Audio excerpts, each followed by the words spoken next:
Chapter 641. That man was seductively teasing her on the bed. She was looking at him in a daze under him, begging him to give her, begging him to love her. The bubble burst all of a sudden, raising fine gray-like bubbles. When the bubble burst, Yer seemed to have heard a loud bang. That feeling was unbearable, anxious, disappointed, angry, and disgusted. Why did it burst? Why didn't he continue to let her see those charming scenes? She rubbed her hands together and slowly pulled them apart. She pulled out another big bubble and placed it in her palms. Her heart was filled with that man again. His forehead was covered with sweat from his lust. His shoulders were broad and strong, and his arms were firm and safe.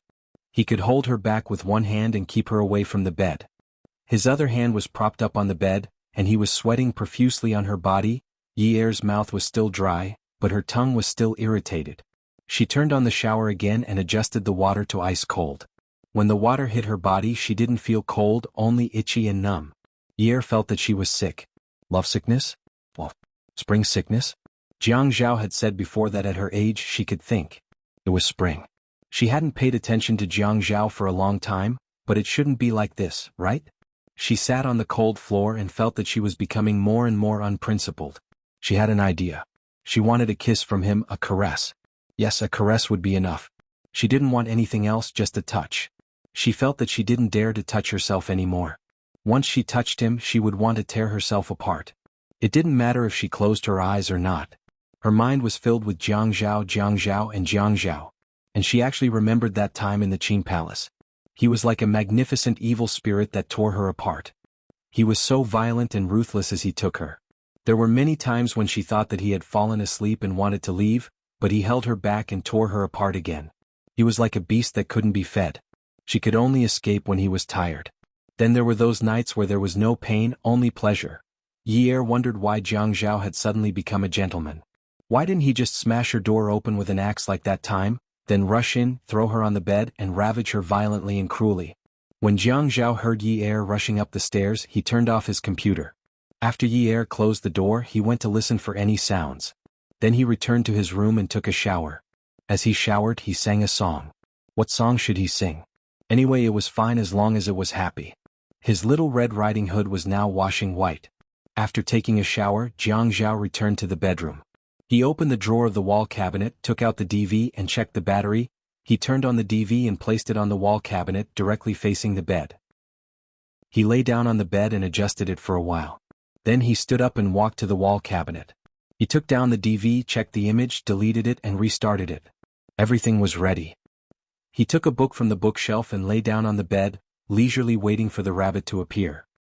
He leaned his head against the soft headboard and flipped through 2 pages of the book. However, he did not manage to read a single word. He touched his hair and touched his face. Finally, it was time to read. He put the book down and took off his t-shirt-style long-sleeved pajamas. Then he took out a set of button-up pajamas from the wardrobe. At first, he felt that the buttons were inconvenient. But now that he thought about it, the buttons were better. What if Yer had strong self-control?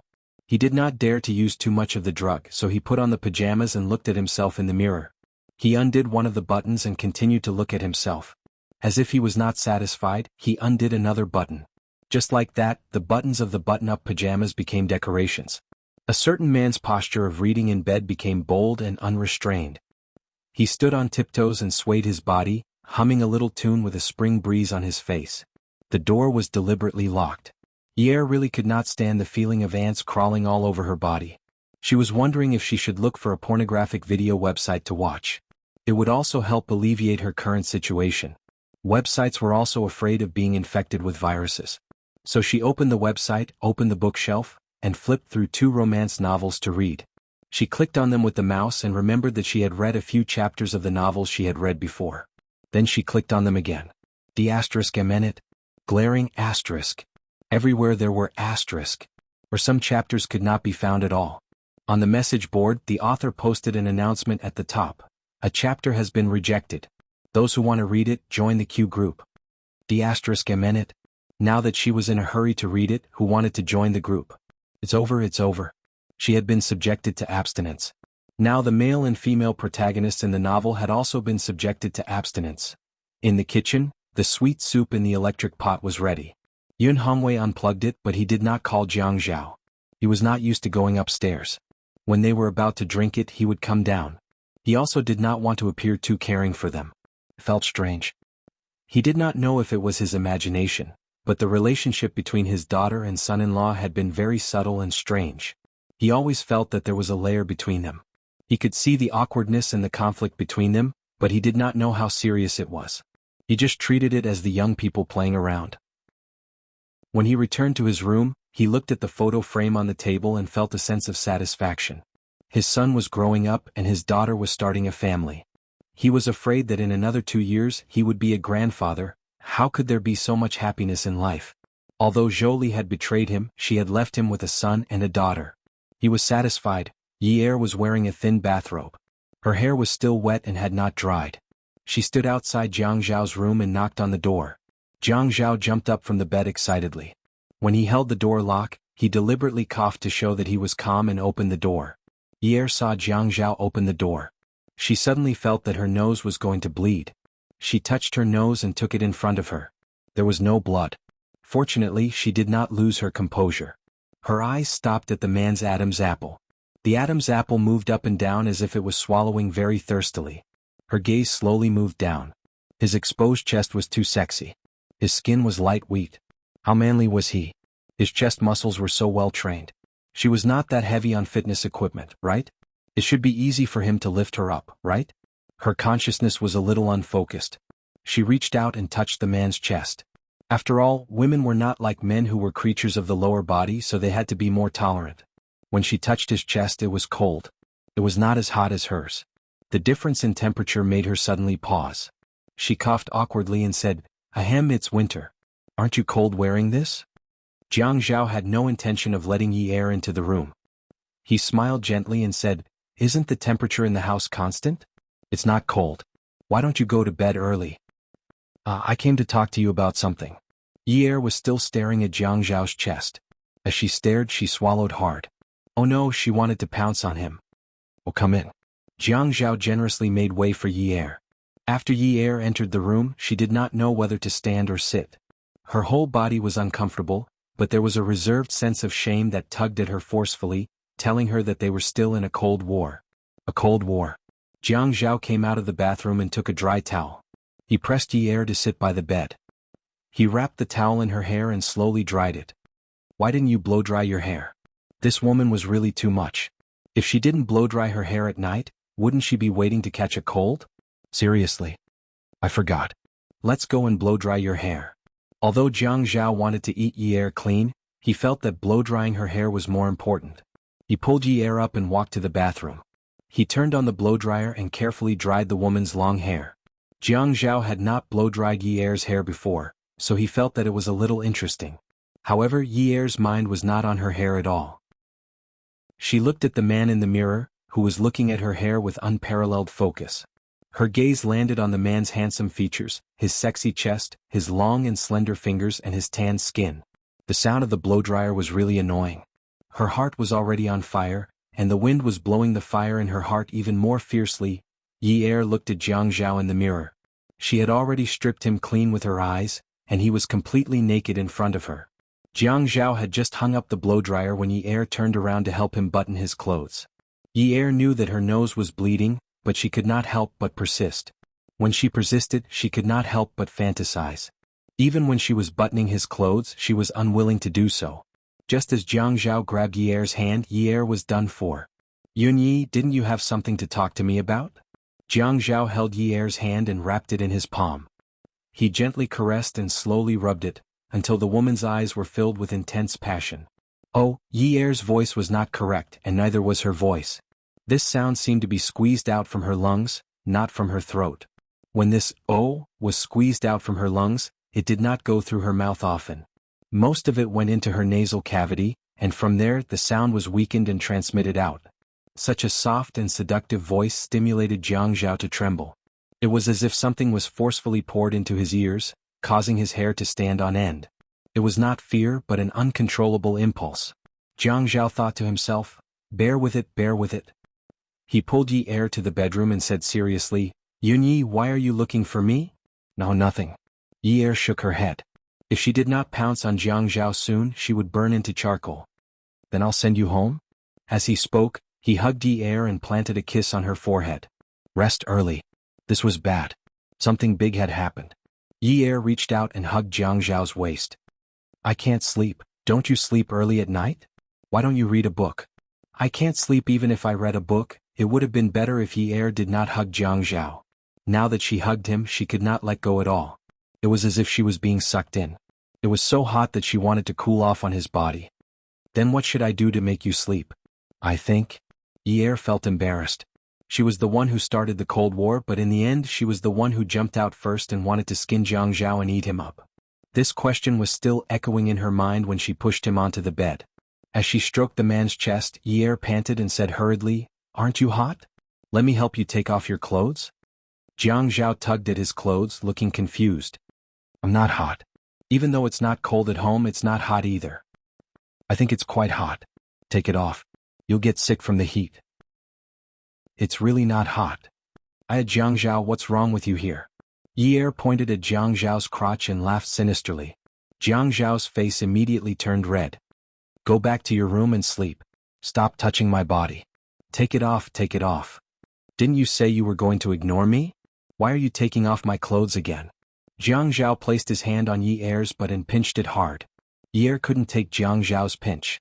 At this moment she couldn't take it anymore and didn't want to take it anymore. Since he had already eaten, then so be it. Of course, why would I ignore you? We're husband and wife. Isn't it normal for us to take off our clothes and sleep together? Jiang Zhao was delighted. He reached out and undid the belt of his thin robe. Yunyi, you can't just think about your lower body, right? You can't say things so casually. You have to admit it. Yes, I admit it. At this moment, Yi Er felt like she had finally become a beast. She didn't care anymore. She couldn't care about anything. She had to put out the fire first. She would agree to anything he said. Jiang Zhao glanced at the camcorder on the bookshelf from the corner of his eye. He grabbed Yi Er's hand that was reaching down to his lower body. He resisted the urge and asked seriously, You're not getting a divorce anymore? Yi Er gritted her teeth. A beauty was right in front of her. I'm not getting a divorce anymore. After speaking, she lunged at Jiang Zhao. Jiang Zhao covered Yi Er's mouth. He took a deep breath and continued to ask, You're not going to separate rooms anymore? Yi Er's mouth was covered, but her hand wasn't. She felt that this man's figure was very good. It would be good to touch him a little more. Separate rooms? Forget it, forget it. I'll touch him first. What's there to separate? Oh. Then let me hear you call me hubby. Hubby, hubby, good hubby. Jiang Zhao responded gently. He flipped over and pressed her down. Honey, you said it yourself. If we don't get a divorce, we won't separate rooms. You can't deny it even if you want to. We won't separate anymore, hubby, hubby. The next day, Jiang Zhao went to his office in a relaxed and happy mood. The moment he entered, he saw Lu Qing giving him a look. He glanced at where Lu Qing was looking and saw Ouyang Xing sitting on the sofa in the guest room. He looked like a big boss. You look like one. He nodded at Lu Qing and gestured for him to close the door. Jiang Zhao reached out and brushed the dust off the hem of his suit. Sir. Ouyang Xing turned his head. When he saw Jiang Zhao, he stood up and acted like a veteran. Zhao, you've been very busy recently. Of course I've been very busy. Jiang Zhao sat down on the other sofa and deliberately said sarcastically, Sir, you're looking more and more radiant. Your body is getting healthier. As expected, Ouyang Xing's expression changed. He had just been discharged from the hospital 2 days ago. Qin Rongfang had visited him. Although Jiang Zhao didn't visit him, it was impossible that he hadn't heard about it. This brat was looking down on him more and more. Now the medical standards are high and the lifespan of the elderly is longer. I'm afraid he won't die anytime soon. Jiang Zhao stood up and poured a cup of water in a disposable paper cup. He handed it to Ouyang Xing and laughed as if he was joking. People will die sooner or later. I understand. Ouyang Xing had just been discharged from the hospital. He was so angry that he wanted to be hospitalized again because of Jiang Zhao's actions and words. Qin Rongfang liked tea and so did Jiang Zhao. Therefore, there was a high-end tea set in the reception area of Jiang Zhao's office. Jiang Zhao didn't boil water for him. Instead, he poured him a cup of water from the water dispenser. He knew that he had just learned about it from the hospital, but he actually said that people would die sooner or later. Ouyang Xing knew that Jiang Zhao didn't give him face, so he didn't need to be polite to Jiang Zhao. He said coldly, I'm here to ask you something today. I want to verify with you. Beauty novel Xingwu 799. Chapter 642. Jiang Zhao was suspicious but he didn't point it out. His attitude towards Ouyang Sheng couldn't be more obvious. Qin Rongfang had tried to persuade him at first, but now he was too lazy to say anything. How much do you know about He Ping? Ouyang Sheng finally asked. I'm not very interested in his affairs. Jiang Zhao thought to himself. If he wanted to use He Ping's back door, wouldn't it be better to ask his father? His father had a stronger relationship with him, and it was easier for the older generation to talk to him. Why did he come here to ask him? Do you have a deep opinion of family Ouyang now? Ouyang Sheng let out a deep breath and stared at Jiang Zhao without blinking. Jiang Zhao met his gaze, but he was calm and composed without the slightest hint of nervousness. Slowly he pursed his lips and couldn't help but smile. Fourth Master, everyone is talking about family Ouyang. You also know that with my identity here, I should avoid arousing suspicion. Jiang Zhao's punishment could be said to be killing two birds with one stone. First, it hurt Ouyang Sheng's vitality. Second, once Ouyang Sheng got involved with those filthy places, the Ouyang Yan incident could no longer be linked to him. It was impossible under any circumstances. Not to mention that the Qin and Jiang families didn't agree to divorce so easily. Even if they forced him to divorce, they couldn't let him marry into family Ouyang. The background of an underground casino was not something that a politician should be involved with. Avoid arousing suspicion? Ouyang Sheng's withered palms rested on his knees, the white of his fingernails showing his strength. Do you not want to take responsibility for Yun Yun? Do you think you can avoid arousing suspicion just because you want to? Responsibility? Jiang Zhao knew that this matter couldn't be let go so easily, but when it was mentioned, there was still a flickering flame in his consciousness that burned very quickly. Don't say that nothing happened between us. Even if something did happen, I can't take responsibility for her. Do you think I don't know that you've drugged me and set me up? Don't talk about responsibility. Even if you ask me to compensate you with money, I won't do it. I feel like I've suffered more losses. Jiang Zhao. Ouyang Sheng abruptly stood up. Suddenly, he felt his blood rushing to his head and could not stand steadily. He realized that his illness was acting up again. Yun Yun has been in a relationship with you before. How dare you say that you want to compensate her? How dare you say that you're at a disadvantage? Am I not at a disadvantage? Jiang Zhao was still sitting on the sofa. He crossed his legs and tilted his head to look at Ouyang Sheng. The corner of his mouth twitched slightly as he smiled. Don't you think that I'm the one at a disadvantage? I'm married. My wife divorced me because of this matter. My grandparents got ready in the middle of the night and rushed to High City early the next morning because of your call. Most importantly, my grandmother has always been afraid of flying. Because of my wife's divorce, my work efficiency has decreased and my quality of life has decreased. Is this not serious enough? Tell me, what did you guys lose? Is Ouyang Yan's family in danger of falling apart because of this? Who do you think is at a disadvantage? Even if I have to compensate, I think it should be you, the person who set us up, who should compensate me. What responsibility do you want me to take? Yun Yun said that you would wait for her to come back. Jiang Zhao, you're a traitor. Literally, I said that I would wait for her to come back. Aren't all of you waiting for her to come back? My original words were that no matter where she goes, High City will always be her home. We will all wait for her to come back. Did I say anything wrong? You. Fourth Master, do you have anything else to say besides this? Jiang Zhao started to use honorifics again, but this also proved that he was alienating him. Jiang Zhao, tell me clearly. Did you do something behind He Ping's matter? Ouyang Sheng exhaled and sat down again. He was almost angered by this brat because of his granddaughter. Jiang Zhao laughed heartily. Meh. What can I do? When this news was released, I was shocked. I did not know that Fourth Master has such a powerful background. You had gambled a few $100 million in one night. How much money did you get? How many people will be jealous of you? It's not you? Do you think I am only a deputy mayor and have such capabilities? Jiang Zhao belittled himself. Ouyang Sheng snorted. What's impossible? It was too difficult for him to not suspect Jiang Zhao. He remembered the look in Jiang Zhao's eyes when he carried Yunyi away that day. It was clear that there was hatred and vengeance in his eyes. If Jiang Zhao wanted revenge, then it was reasonable that the casino was destroyed, but Jiang Zhao had no reason to know. For a businessman like you, you should be close to the Public Security Bureau. Fourth Master, is it because you did not distribute your shares evenly? Jiang Zhao started to mislead Feng Yu. Of course, Ouyang Sheng had considered this as well. Are you trying to be bureaucratic with me? No need for that. During that period, I was busy comforting madam and did not even have time to deal with you. Ouyangxing was furious when he saw Jiang Zhao's attitude. In the past, whenever Jiang Zhao looked at him or called him, he would be very polite. He would call him fourth grandpa affectionately. Now he directly drew a line and openly confronted him. How could he not be on guard against such a person? I won't let go of Yunyan's matter. Jiang Zhao, you'd better listen to the family Ouyang's arrangement. Yunye's family is not good for your future. Get rid of that burden. The marriage between you and Yunyun is the most suitable choice for the two powerful families. Ouyangsheng's sense of superiority was fully revealed from his words.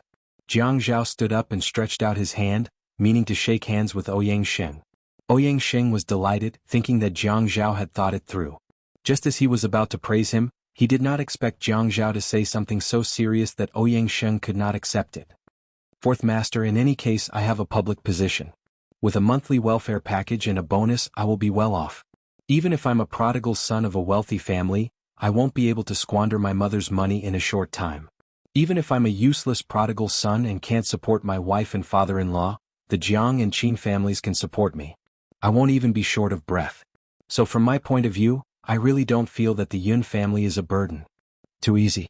Ouyangsheng looked at Jiang Zhao's hands, which were intertwined with his, and suddenly understood. It turned out that Jiang Zhao was sending him off. If you don't get a divorce, I will also post the photos of you sleeping on Yunyun's bed. Jiang Zhao had thought of this before. Qin Rongfang had told him not to go against Ouyangsheng because Ouyangsheng had photos of him and Ouyangyan sleeping together. The reason why he didn't make a fuss about this matter was because he was afraid that Yi-er would take offense. It was fine if he didn't bring it up usually, but whenever he did, Yi-er would explode. However, if something had already happened and there was no turning back, he had already thought of the worst outcome. His hand was still holding Ouyangsheng's. The corners of his mouth curled up, and the corner of his left eye narrowed. Fourth master, hurry up and post it. The sooner this matter spreads, the sooner it will end. You just want to make me unable to be the deputy mayor. I will not be the deputy mayor. I will not be the deputy mayor. In the future, I will still be able to support my wife and children. At most, I will lose my position. But I will never get a divorce. I will never marry Ouyangyan. You should be prepared today. I will also be prepared to post your photos to every corner of Haiqing. When Yi-er woke up, it was already 9:30 am. Yun Hongwei had never woken up Jiang Zhao and Yi-er. That's why Yi-er slept until 12 am. She will not wake up unless there is an alarm. She touched her body, legs and arms. Her whole body was sore. She felt that turning over was harder than running 5,000 meters.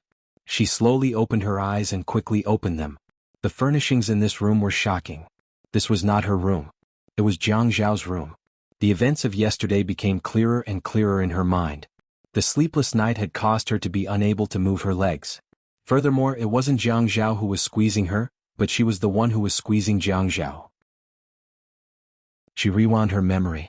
She remembered that he would always tell her in a shocked tone, "Darling, you are awesome today." In fact, Jiang Zhao rarely called her darling or darling intimately in bed. Unless he was so satisfied that he could not help but say, "Ah, my little sweetheart, you are killing me." She did not know how satisfied Jiang Zhao must have been to call her darling in such a mushy way. Yi-er covered her face. Even though there was no one in the room, she was too embarrassed to raise her head. What kind of mentality did she have when she ate Jiang Zhao dry yesterday? It was hard to believe how thirsty she was. Thirsty? Indeed, she was so thirsty yesterday.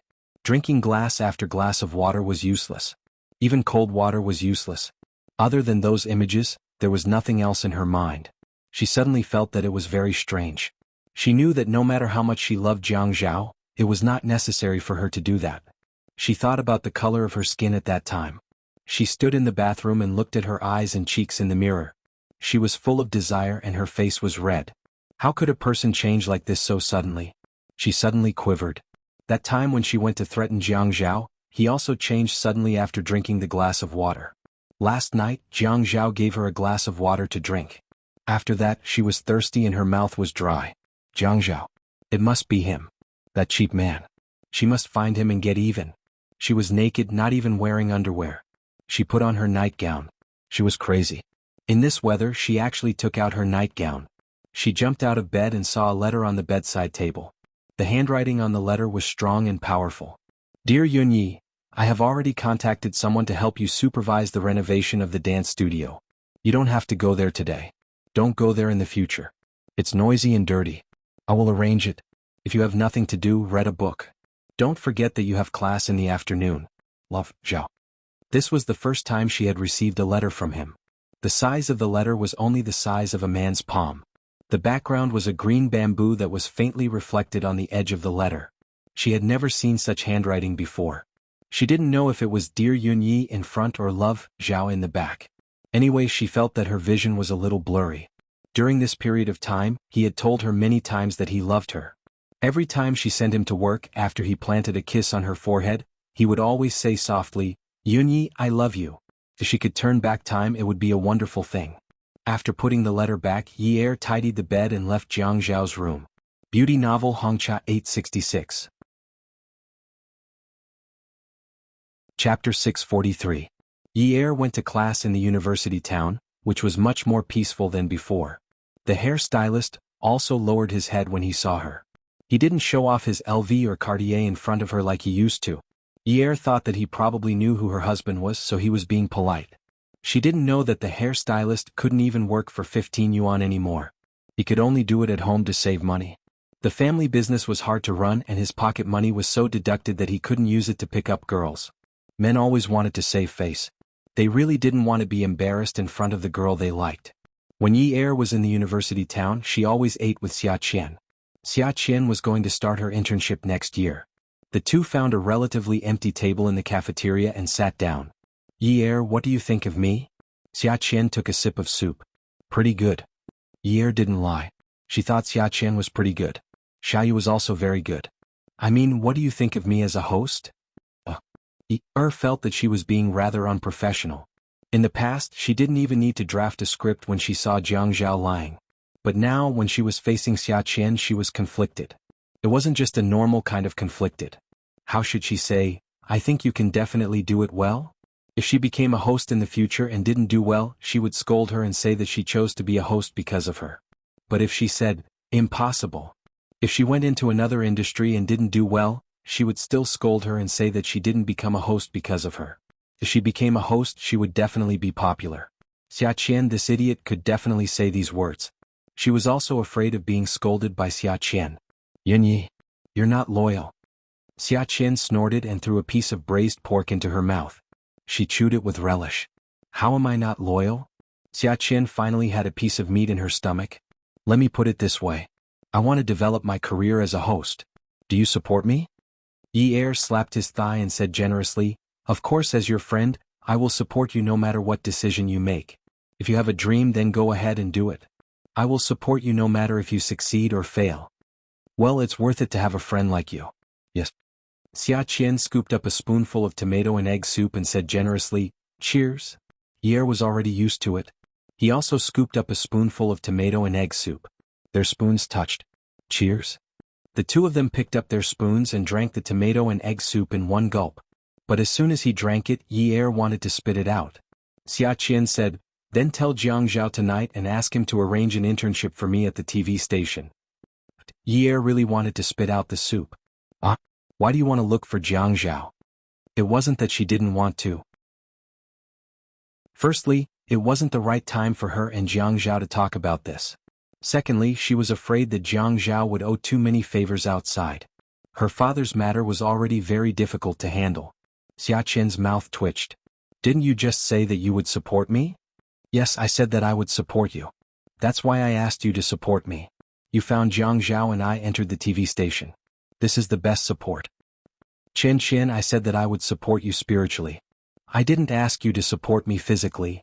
Yi said, even if you want my body, I can't give it to you. Are you saying that you're messing with me? Are you just trying to show off your glib tongue? What do you mean spiritually? Are you trying to trick a 3-year-old child? Who doesn't know how to talk big? Is this how friends do things? It's fine if you don't have the resources, but even if you have the resources, you won't help me? Xia Qian began to display her expertise as a media person. Do you think it's easy for me? I'm already so old, but I only have one best friend other than my sister. I even treated you sincerely. When you were pestered by a hooligan with one phone call, I came all the way here to save you and bring you from the darkness to the light. When you were hospitalized, I visited you every day. I even found music for you and taught you which songs and which dances to which. I don't know how to dance, so I just looked for information online and told you when I found something. I just hoped that you would wake up soon. Those who didn't know better would think that I fell in love with a lesbian. Has your conscience been eaten by dogs? Yi screamed in her heart. She really couldn't afford to be hurt. Going from one door to another in the university town was like trekking through mountains and rivers. Who would dare to argue with a media person? However, she really remembered how Xia Qian and Xiaoye treated her when she was hospitalized. The soft parts of her heart were always touched. Okay. I'll go back and talk to my husband tonight. But I can't guarantee that it'll work, Xia Qian interrupted her. Whether it works or not depends on your sincerity. Damn it. Yi's teeth were itching. Was this girl looking for a job or trying to persuade her to drink? Why don't you look for your sister? Your sister is very capable. Xia Qian shook her head and scooped rice into her spoon. I think it's time for me to be independent. I'm already so old, but I rely on my sister for everything. I feel very guilty. With that, she put a spoonful of rice into her mouth and chewed. Yi told herself that she couldn't lower herself to Xia Qian's level. She had to maintain a normal heart. However, she couldn't help but say, "You've become independent from your sister, and now you're looking for someone to rely on? When are you going to become independent from me?" Haha, wait until I find someone to rely on. God, please give Xia Qian a person to rely on. Yi began to pray sincerely. Xia Qian snorted, "See, I only asked you for a favor and you're already trying to get rid of me. Can I still count on you in the future?" Yi rolled her eyes at Xia Qian. Jiang Zhao adjusted his schedule and said that he had something to deal with in advance. In fact, he was going to the university to pick up Yi from school. Yi already drove. In front of Xia Qian, she said that she would drive back so that it wouldn't be inconvenient for her to go to school tomorrow morning. Unexpectedly, Xia Qian quickly said to Jiang Zhao, "Take Yi home. Ask Yi to give me the keys. I'll drive the car to 9th Mansion. I'll throw my bicycle in the trunk and ride it back. I have to ride it every day anyway." Yi said, "Huh." She looked at Xia Qian in surprise. She didn't dare let Xia Qian drive the car. Unexpectedly, Jiang Zhao agreed to Xia Qian's request. Yi got into Jiang Zhao's car but sat in the back. Jiang Zhao was disappointed. Did their relationship not improve after what happened last night? "Wifey, let's go watch a movie after dinner." "Who are you calling wifey? I told you not to call me that." Yi rolled her eyes at the man driving the car and continued to look out the window. Jiang Zhao's passion was like a fire being poured with a bucket of cold water, but he continued to pull the wind and reignited the fire. "Of course I'm calling you. Who else do you think I'm calling? There's only one woman named Yunyi on my marriage certificate. Aren't you Yunyi?" Yi knew that she was drugged last night. But she didn't want to expose this layer of paper. "I can't be bothered with you. Stay away from me in the future. Even if you can't be bothered with me, you still have to care." Jiang Zhao hummed a little. "Last night, you promised me that you wouldn't get a divorce, that you wouldn't ignore me, and that you wouldn't live separately from me. That's why I'm with you." Jiang Zhao. At first, Yi only felt awkward in her heart, but now she had completely turned into an angry little lion. Jiang Zhao's words were to remind her that she had forced herself on him last night, and he had been forced to have sex with her because of those tempting conditions. But the main culprit was him. "You called me hubby last night. Why are you so fierce now?" Jiang Zhao clearly felt that he couldn't be as petty as Yi. In any case, she had to admit it even if she didn't want to.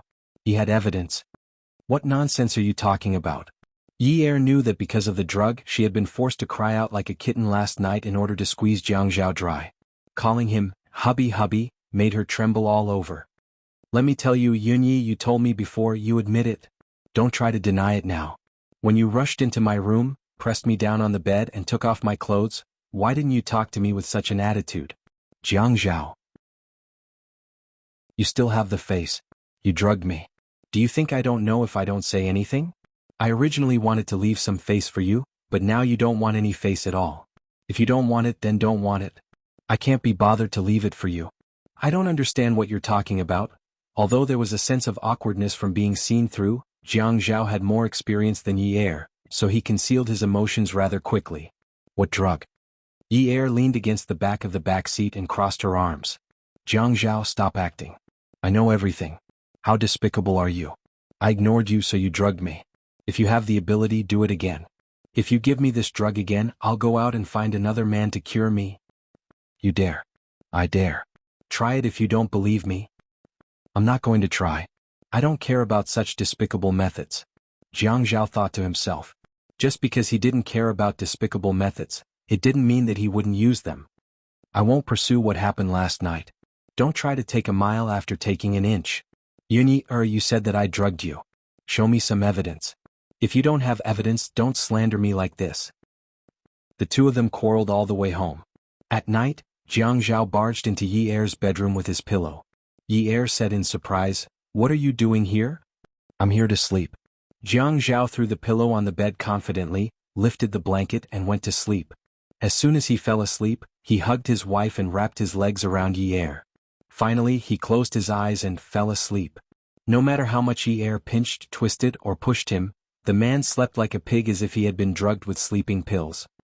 "Jiang Zhao, if you don't go back to your room to sleep, I'll go out to look for a place to stay tomorrow and won't come back." Jiang Zhao immediately rubbed his eyes and sat up as if he had just woken up. He got out of bed and left the room in a few steps. Yi Er sighed and was about to get out of bed and close the door when Jiang Zhao came in with a digital camcorder. He took out the card inside and inserted it into the computer on the table for Yi Er to see. Then he burrowed under the blanket again and poked his head out. He said, "Yi Er, take a look for yourself. What did you promise me last night when you wanted to sleep with me? I reminded you not to think with your lower body. What did you say? You said you would admit it. If you didn't say you wouldn't divorce me. You said you wouldn't separate from me." Yi Er would have been better off if she hadn't seen it. The moment she saw that extremely restrictive scene, her whole body heated up. Oh my God, this guy actually recorded it. Did he have any shame? Did he still have any shame? How could he have the nerve to record something like this? Welfare Songshu 566. Chapter 644. Yi Er wanted to crawl under the bed and hide under the bed. Jiang Zhao couldn't take it anymore. Although he was exhausted last night, the scene was replaying now. The scene was revisited and the scene was replaying in his mind. He sighed. "Honey, let's go to sleep." When he heard the sound from the computer suddenly stop, he thought Yi Er was going to turn off the computer and go to sleep. But when he got up, he saw that the computer was deleting. He jumped up from the bed, hugged the computer and hid by the door. He didn't click on the confirmation button and immediately exited. It wasn't easy for him to get this result. How could it be deleted just like that? What a pity. It was such a shocking video. Jiang Zhao ejected the memory card from the computer and put the computer on Yi Er's dressing table. "Honey, let's go to sleep." "Jiang Zhao, come and sleep. If you dare to sleep in my bed tonight, I promise to go out and look for a place to live tomorrow. Anyway, this house is a wolf's den. Who knows what you'll do to me next day."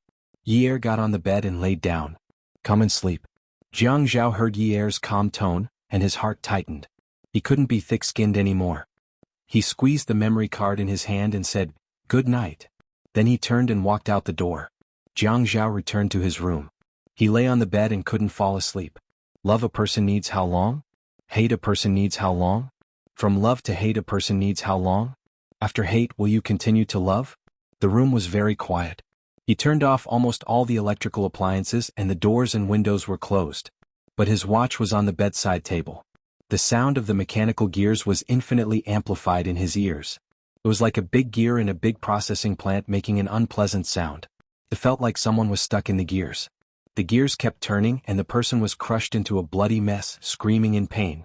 He didn't understand why he would think of such a scene. Just as he said to Ouyang Sheng, his work and life were greatly affected because of that incident. He had to think about how to make Yi Er laugh almost every day. Human nature was not like this, but it had to be like this. He didn't know how much he loved her, but he knew that she hated him. Now, he was like a person standing outside a large gear, feeling like someone was going to push him in. That bloody and mangled appearance was really disgusting. He started to hate himself. "I hate myself now." Southern Family Garden Zhou Li was applying her makeup in front of the mirror. Yuan Shichang stood behind her and held her shoulder. "Shali, there's hope." His words were full of emotion and relief. The family Ouyang servants released some shocking news. Your daughter caught Jiang Zhao in bed and even hit the Ouyang Yen. Her face was so swollen that she still hasn't gone to work. It's not surprising that no one knows about Ouyang Sheng's nephew, but have you thought about it? If this matter gets out, Jiang Zhao will be forced to divorce. Moreover, if he gets involved with the family Ouyang who has a background in the casino, Jiang Zhao's future will be affected. I don't have to be too afraid of him. Yuan Shichang was very excited as he described it vividly, but Zhou Li was already having a variety of expressions. Caught in bed? You're saying that Jiang Zhao has another woman behind Ye's back? You don't know, right? Why would your daughter tell you about this? She doesn't even treat you as her mother. Zhou Li's heart was filled with bitterness. She wanted Ye to get a divorce, but when she heard Yuan Shichang say that Jiang Zhao had an affair, she felt sad for Ye. Before she could apply the lotion on her face, she stood up, picked up a fur coat in her bag and got ready to go out. Where are you going? Zhou Li had already reached the entrance and changed into her favorite high heels. They were a magic weapon that could add points to her temperament. I'm going to 9th Mansion. It's the middle of the night. Yuan Shichang was very unhappy. Don't tell me you're going to see Yun Hongwei? Don't think too much. Just as Jiang Zhao was tossing and turning, unable to fall asleep, he received a text message from Ye. Jiang Zhao, don't do those things to me in the future. Give each other some freedom and let me liberate myself, okay? If you don't let me forget about that matter and rush to be with me again, it won't do either of us any good. I'll always be bothered and can't let it go. Actually, I really want to let it go, but I need time. Jiang Zhao looked at the text message and saw what she said. Actually, I really want to let it go too. Actually, she wanted to let it go too, but she couldn't. Okay, from tomorrow onwards, I won't interfere with you anymore. Do whatever you want to do no matter what. I'll wait for you to come back. Jiang Zhao sent this text message, deleted it and changed it. It took him nearly half an hour. He wanted to be strong and domineering. He wanted to say that he wouldn't allow it. But when it came to things like standing, it was never clear. He was the one in the wrong now. He had no position or right. What he needed was to give her time and beg for her forgiveness. The doorbell downstairs rang continuously. Ye knew that her father would open the door, but she still got out of bed. When Jiang Zhao heard Ye open the door, he also got out of bed. Yun Hongwei looked at Zhou Li at the door. His mouth opened, but he didn't say anything in the end. He let out a soft, trembling sigh. Mom? Jiang Zhao and Ye walked to the door together. Jiang Zhao spoke first. Mom, come in and have a seat. Yun Hongwei didn't say anything and made way for Zhou Li. The moment Zhou Li entered the door, she didn't even take off her high heels. She stood in the shoe-changing area, one hand gripping her bag tightly while the other was stretched out. She raised her head and slapped Jiang Zhao's face harshly. You're so shameless. Ye quickly grabbed Jiang Zhao, touched his face and shouted, Mom! Ye was a little angry. His mother knew that Jiang Zhao wouldn't fight back, but she still hit him so hard. Jiang Zhao was stunned. At the same time he saw the fire in Zhou Li's eyes and vaguely felt something. Yun Hongwei was shocked. He grabbed Zhou Li. Zhou Li! Zhou Li pushed Yun Hongwei away and glared at him. She roared fiercely, Yun Hongwei! You're useless. You didn't even leave money for your daughter when you went to jail. You couldn't afford to raise your daughter, so you made her work at a nightclub to earn money to run your lawsuit. She didn't divorce a man who was caught in bed with her. Isn't it all because of you? Because of you, this burden. Because of you, your daughter had to swallow her anger when she married a man. Because she had to rely on your position as her son-in-law to feed you. You caused your daughter to be so miserable. If it weren't for someone telling me that Jiang Zhao slept with Ouyang Yan, and this Ye ran over to make a fuss and even hit Ouyang Yan, I still wouldn't know about this. You'd still be living with them every day. Do you have a conscience? You're staying outside to eat and drink. Do you have a conscience? Can you eat and sleep? Jiang Zhao only felt a loud bang in his head. It was a loud bang that blew up his nerves. Ye hurriedly hugged Yun Hongwei, who was about to collapse, and cried out in grief, Mom! Shut up. Zhou Li. Go away. You shut up. Jiang Zhao returned to his senses. He took a large step forward and used even more strength to support Yun Shichang's body. Yun Hongwei felt like he couldn't breathe or breathe. His chest was blocked by a surging metallic stench that wanted to rush out like magma. The pain was so intense that he felt like his life was about to end. At this time he felt that the tears that flowed out of his eyes would definitely be bright red. He never thought that his existence would cause his daughter to live so bitterly. Yun Hongwei struggled to pry open Jiang Zhao's hands. Looking into his eyes were filled with pain that made him wish he was dead, but his voice was already weak. Jiang Zhao, I'm begging you. Divorce Ye. I'm begging you. Fresh blood flowed from the corner of his mouth. Like a plum blossom blooming in winter, it dripped onto the bright and clean floor tiles of the shoe-changing area. The smell of blood suddenly filled the air, causing Yi Er to cry like a madman. This was the second time Yun Hongwei had been hospitalized after being released from prison. Both times it was due to excessive stimulation. However, Yi Er understood that there was only one person who could give her father this kind of stimulation. That person was her mother, Zhou Li. A person's unbearable heartache for another person was because they cared. Her father cared about her mother's every word. While those words added fuel to the fire of her past suffering, they also expressed her mother's serious contempt and disdain for her father. Her father cared about the pain she had suffered in the past. Catch the traitor in bed? There was no need to say anything else that hurt his self-esteem. This was enough to make a father grieve. No man could accept his own daughter being a prostitute, and the purpose of being a prostitute was to help him run a lawsuit. No matter how dignified a man was, he would still be suppressed by these words. Hearing the sound of the ambulance again, smelling the smell of disinfectant that she had inhaled because of her father, Yi Er stared blankly at Zhou Li in the quiet and eerie corridor outside the resuscitation room. She didn't let Zhou Li leave. She let Jiang Zhao forcefully drag Zhou Li to the hospital. Yi Er pulled Zhou Li from Jiang Zhao's arms. Jiang Zhao held Yi Er's arm and said, "Yunyi, calm down, okay? Dad will be fine."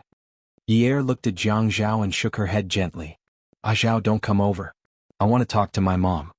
Jiang Zhao let go of her hand. He was so annoyed that he wanted to go to the corridor to smoke a cigarette, but he didn't dare to turn around. He only nodded at Yi Er. "Go ahead." "I won't go over."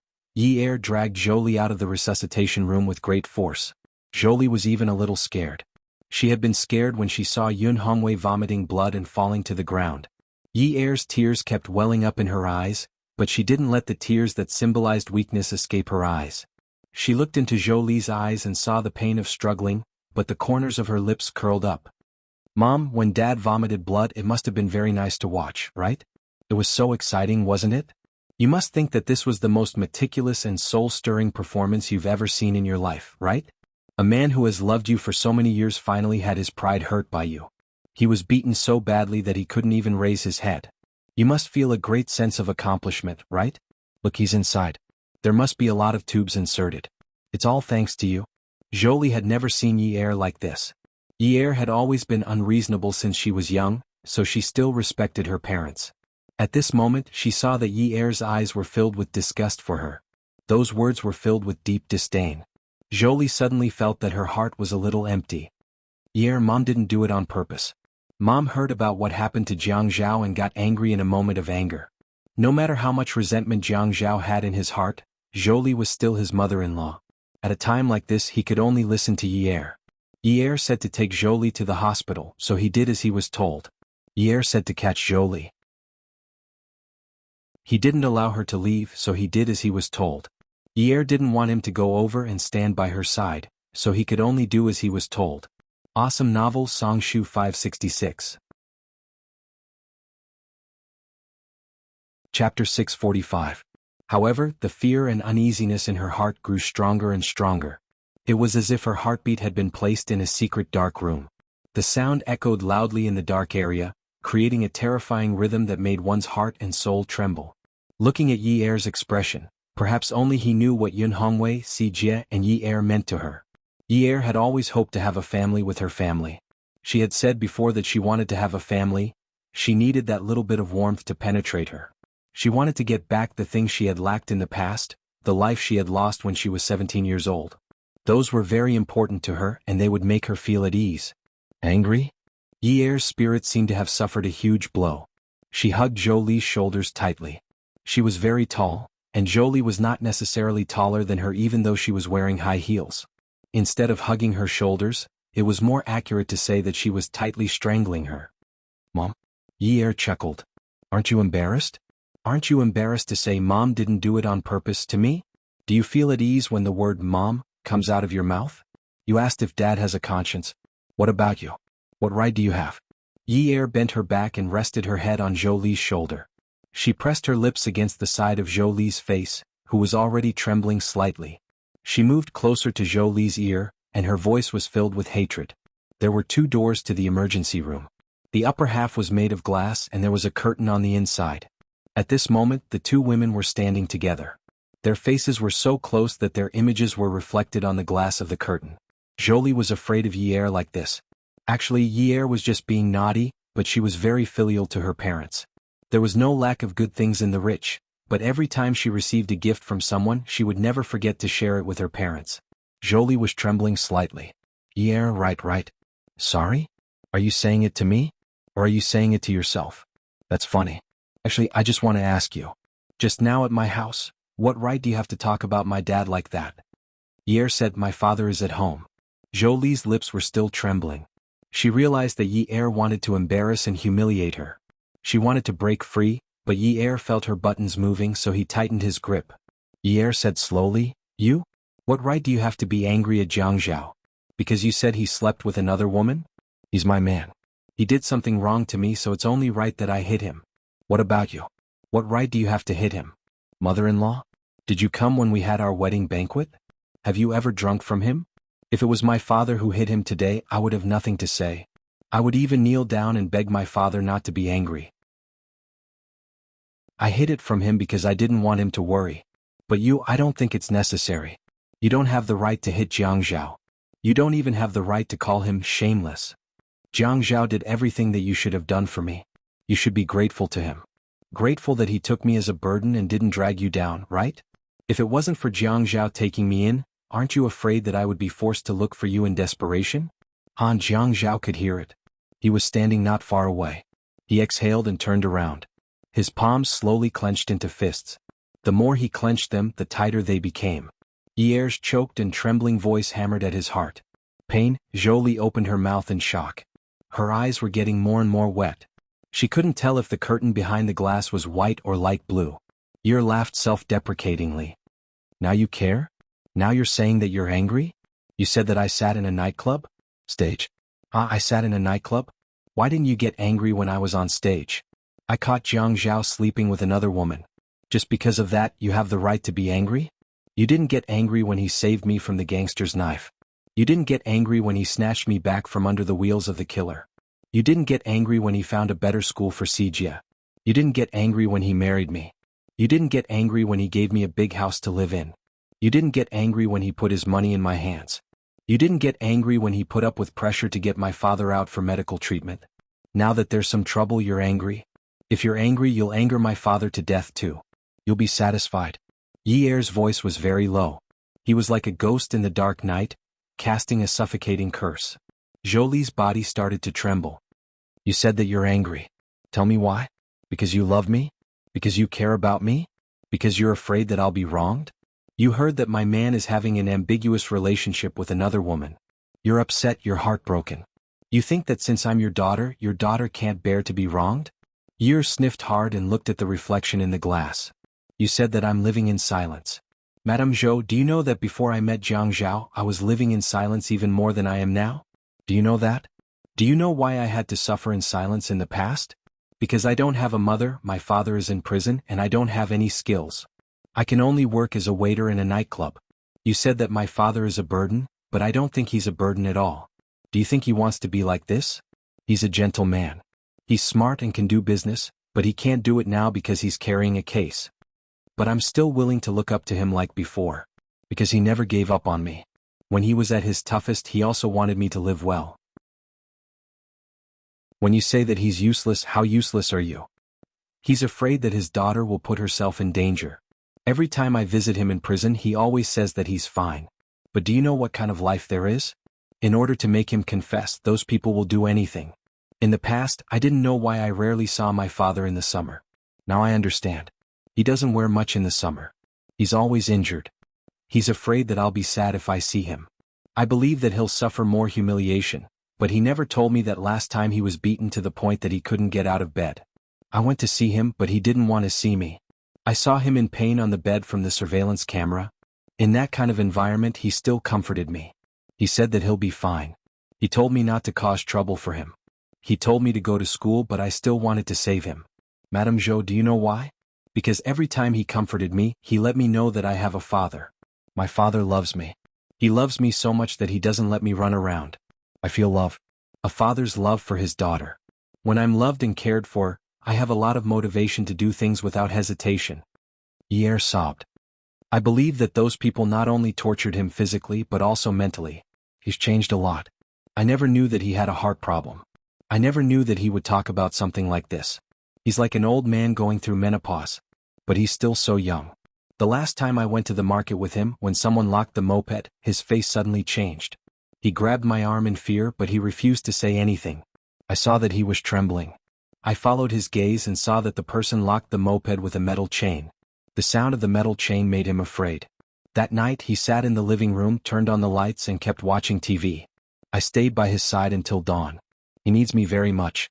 I feel that I'm his pillar of support. He's no longer the Yun Hongwei of the past. Do you have to be so bent on killing him? At least he treated you well. At least he didn't want to drag you down when he was in trouble. He never wanted to be anyone's burden. No matter how much you look down on him, he's still my father. But no matter how I look at it, I feel that he's more than worthy of you. Because I need him more than I need you. I believe that CJ feels the same way. Pierre looked at the blurry scene in front of her. She really wanted to bite off the woman's ear, but she still had some rationality left. She couldn't. Ms. Zhou, since you hate us so much, don't appear in front of us again, okay? Actually, I don't need you. You feel sorry for me. You're angry at Jiang Zhao. You hit him, but I feel that he loves me more than you do. Why do you have to make your stand clear? I really don't need you. Pierre suddenly laughed hard. Do you think that it's easy to snatch CJ after angering my father to death? You're wrong. I'll make CJ not want to be with you. Maybe I'll even make him hate you. Don't force me to do that. You know that I, his sister, am more important to him than you, his mother. Jolie covered her mouth. Her face was already full of tears. Pierre smiled. She didn't wipe the tears from her face. Instead, she reached out and wiped the tears from Jolie's face. She smiled happily. Mom. She called out softly, don't cry. You're such a beautiful person. How many men's hearts will break when you cry? Look, you don't look much older than your daughter. If you cry too much, you'll have wrinkles on your face and you won't be beautiful anymore. Once you're not beautiful, men won't like you. If you're abandoned, even if my father wants to treat you like before, he won't have the ability to provide for you. What will you do? Take good care of yourself and keep fit. Make sure that your face doesn't change shape. Don't add wrinkles to it. Don't let it fade away. This was the first time Pierre had used such vicious words since she met Jolie again. She didn't care about the other party's feelings. She sighed and looked up. God, if you think I'm unfilial, strike me with lightning when I leave the house later and kill me. Jolie immediately covered Pierre's mouth. Pierre, don't say that. Don't say that. Pierre was still hugging Jolie. She slowly slapped her hand away. Don't worry. If I'm still alive tomorrow, it means that God agrees with what I said. Jiang Zhao kept listening. He promised Pierre that he wouldn't go over, but he didn't know how long Pierre was going to say this. He didn't know if those words could hurt a woman like Jolie, but he knew that Pierre's heart must be completely broken. Without asking for Pierre's permission, Jiang Zhao went over and pried her hands off Jolie's shoulders. He pulled her into his arms. Yunyi, after calling Pierre's name, she felt her mouth dry. She opened her mouth and stroked Pierre's back. After a while she said, go ahead and cry. If someone says no noise, I'll carry you to the rooftop and cry, okay? Sob. Pierre hugged Jiang Zhao's waist tightly. I don't want to go to the rooftop. Sob, I want to stay here. I want to wait for the doctor to say that Dad is out of danger. Sob. Attention Hongcha 866. Chapter 646. Alright, then you can cry here. If anyone dares to criticize you, I will use my power to suppress them. Let's see what they can do. Cry, cry. Pierre sank deeper into Jiang Zhao's arms. Jiang Zhao stroked Pierre's back. His gaze was as sharp as a knife. He looked at Jolie. He did not say anything, but his eyes told Jolie that he wanted to kill her. Jolie trembled. This time, after Yun Hongwei was hospitalized, Pierre did not stay by his side like before. She hired a nurse and went to the dance studio in high spirits. She went to class and visited the hospital once at night before going home. She knew that if she stayed by his side at the hospital, Jiang Zhao would come to the hospital. She did not have much to do now, but Jiang Zhao was really busy. He needed to rest well. The two of them still slept in separate rooms, but they ate and went out together every day. Before they went to bed at night, they said good night to each other. Jiang Zhao felt that as long as they did not get a divorce, their days would be peaceful and would get better. Unknowingly, it was already mid-February. Pierre and Jiang Zhao did not return to Jiang District to officiate their wedding. Jiang Zhao did not insist on it either. It was not the right time to bring it up. Yeer's dance studio was opened. Her work had not been sorted out yet, so she had to do a lot of things by herself. Especially when it came to finance, she had to come up with a lot of packages. It was very troublesome to calculate the money. Yeer felt that she had to ask Jiang Zhao properly when she got home at night on how to solve the financial problems. Xiaoya's custom-made dance studio was just opposite Yeer. Yeer was very busy, but Xiaoya was not. Zhuang Yichen had helped her manage her career very smoothly. She had matured a long time ago. So Xiaoya always went to Yeer's dance studio to look for Yeer. After finding out about Yun Hongwei's hospitalization, Xiaoya was much more principled than before. She would always say in front of her, "Actually, a woman should find a reliable man. It's really impossible to live without a man at home. Jiang Zhao is really a good person. You're so lucky. Men like that are rare nowadays." Yeer just smiled and said, "He is indeed a good guy. You shouldn't always be single." "Yes, I will also find a man to marry." Yeer was checking the accounts at the cashier counter. She had been talking to Xiaoya with her head lowered. At this moment she looked up in surprise. "Oh, you changed your mind pretty quickly. A few months ago you said that you didn't want to get married. Seeing you women who have husbands so happy, I'm also envious." "Ah," Yeer laughed. Then she suddenly sighed and said, "Sigh, every family has its own difficulties." She didn't think that Jiang Zhao was bad, but that incident was still a knot in her heart. She could forbid anyone from talking about him and despising him, but she couldn't bring herself to not mind it, even though she really wanted to forget that memory. Apply for a card. When Yeer came back to her senses, there was a woman in front of her. She hadn't seen this woman in a long time. The finger marks on her face had disappeared. Yeer didn't tell Xiaoya about this before. After all, it was something that would hurt her reputation. So Xiaoya smiled and said, "Business is really good." Yeer didn't respond. She just looked at Ouyang Yan. Ouyang Yan smiled gently and said, "What's the matter? You're open for business but you don't dare to do it?" Xiaoya could hear the hostility in her words. She felt that something was wrong, but what was wrong? How can that be? Open for business means open for business. "Miss, why would you apply for a card?" Xiaoya didn't regard herself as an outsider and helped Yeer drum up business. Yeer wanted to stop her, but it was too late. "An annual card. It's from the GB Standard." Ouyang Yin took out a credit card from her bag and handed it to Yeer. Yeer took a deep breath. With Xiaoya around, she didn't want to make things ugly with Ouyang Yin. If word of this reached Zhuang Yichen's ears, all men would lose face. "Pull the card and get Ouyang Yin to sign it." Ouyang Yin signed it and handed it to Yeer. Yeer took the cash register and compared it with the signature. When she saw the two words, her expression changed. It was actually Jiang Zhao's card. They were still in contact?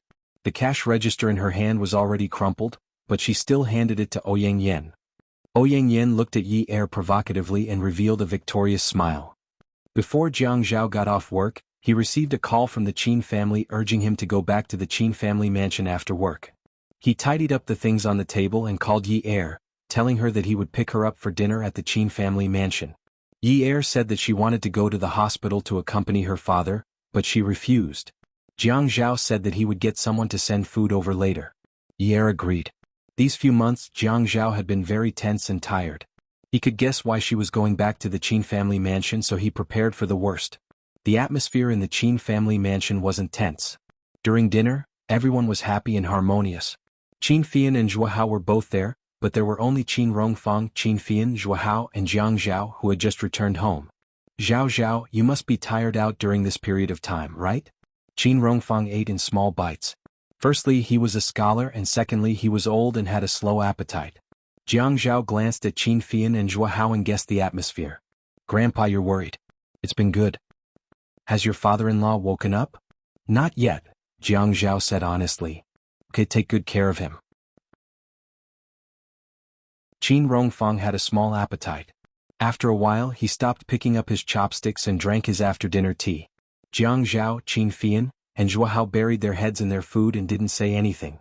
There's one good thing about having a big family. There are many brothers and sisters and we can take care of each other. It's very good. I'm also very gratified. Our family is different from the other wealthy families. As Qin Rongfang sipped his tea, he looked at his three grandsons who were eating with their heads lowered and began to murmur to himself. The other wealthy families have different surnames such as direct grandson, eldest grandson, inner surname and outer surname. Our family doesn't have that. I treat everyone the same. In the future, none of my grandchildren will be short. Qin Rongfang's hair and eyebrows were all silver. At this time, his hair shone like snow under the light. His eyes held a loving smile, but his 3 grandchildren didn't raise their heads to look at him. He sighed softly. There's nothing I can't figure out. After living for so long, all my children and grandchildren are considered talents. Although Fian is often angry to the point of blowing his beard and glaring, but he's actually more mature. Qin Fian knew that when his grandfather said this comparison, what he was most dissatisfied with was his sexual orientation. Zhao Zhao and Hao Hao are also very filial to me. They're not worse than their own grandfather. I'm actually gratified. There aren't many grandfathers who can be as comfortable as me. Fian doesn't need to say anything. She's obedient and sensible. It's just that she's too soft-hearted. I'm worried that she'll be taken advantage of when she grows up. Jiang Zhao finally felt his heart getting heavier and heavier. Qin Rongfang had always been like this. The bigger the matter, the more he would downplay it. He would definitely make others feel like their hearts were being bitten by dogs and wolves before he would talk about serious matters. Qin Fian raised his head to look at Jiang Zhao. He winked at him and then deliberately pushed his glasses up to avoid Qin Rongfang's discerning eyes. Jiang Zhao looked at Zhao Hao again. Zhao Hao smiled. The 3 of them buried their heads in the delicious food again. Sigh, the one I'm most worried about is Feiyu. When I die, the 3 of you will be wearing the same pair of pants. You still have to take care of your sister. Don't just let the 3 of you play secretly and let others bully her. Here we go again, the 3 of them said in unison. Qin Fian sat next to Qin Rongfang. He stood up and took the kettle to refill Qin Rongfang's tea. Then he put down the kettle and patted Qin Rongfang's shoulder. He sat down and said, "Grandfather, don't worry. I'll definitely take good care of Feiyu. I'll protect her by my side and be an old maid for life." Qin Rongfang couldn't hold it in any longer. Every time this happened, Qin Fian would always be the first to jump out and ruin the atmosphere. It wasn't easy for him to create such emotions. He slapped Qin Fian's hand away and said, "Get lost. Don't think that your sister will end up like you." Actually, the 3 of them all knew that the person they were going to judge today was Jiang Zhao. So Zhao Hao rushed to say, "Grandfather, tomorrow I'll introduce an officer to Feiyu. You can become a great-grandfather earlier, okay?" Qin Rongfang slammed the table in anger. He didn't even care about his immortal aura anymore. Nonsense. Feiyu is only a few years old. You want to be a great-grandfather now? Are you trying to harm her? Jiang Zhao didn't answer. Qin Rongfang waited for a while. Jiang Zhao didn't answer. He knew that none of his grandsons were rabbits. They were all foxes. "Zhao Zhao, don't you have any objections?" Jiang Zhao looked like he was enjoying his food. He waited until all the food had gone into his stomach before saying, "Why don't we ask Feiyu if she's in a relationship? Why don't we bring her boyfriend home to take a look?" Qin Rongfang's silver eyebrows were about to turn green with anger. He didn't want to talk about this at all. His main thought was that the 3 of them were in cahoots. They were working together to deceive this old man. Were they trying to act dumb? "Tell me, what have you been doing these past few months?" Jiang Zhao wiped the corners of his mouth with a napkin and smiled. "I'm the eldest. I'll go first." Jiang Zhao coughed. "I'm laying the foundation for my next promotion to the standing committee. I won't go into the details. The business of my 2 companies is getting more and more important. I want to hire a CEO, so there are a lot of chores at home. Luckily, Yunyi is taking care of me a lot, so I'm not too distracted." Qin Fian raised his hand. "I'm number 2. Brother, I'm done talking.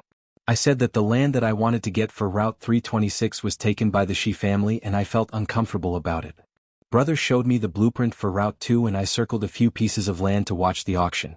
Last month, I won one of them and I still want to get 2 pieces of land from the other 2 prime locations. My focus is on this because the company's other businesses are going well and I don't have to worry too much." "Oh right, another company is holding a press conference for their high-end swimming product this month," Zhao Hao said. "Then it's my turn. There's a real combat exercise at the end of January, so I've been busy with these things for a while." Qin Rongfang slammed the table. "Enough. Have you brats learned how to play dumb now? Have you learned how to play dumb? Are you trying to anger me to death?" Jiang Zhao said with a smile, "Grandpa, we want you to live for 1,000 years. Am I an old monster?" After Qin Rongfang finished speaking, he snorted.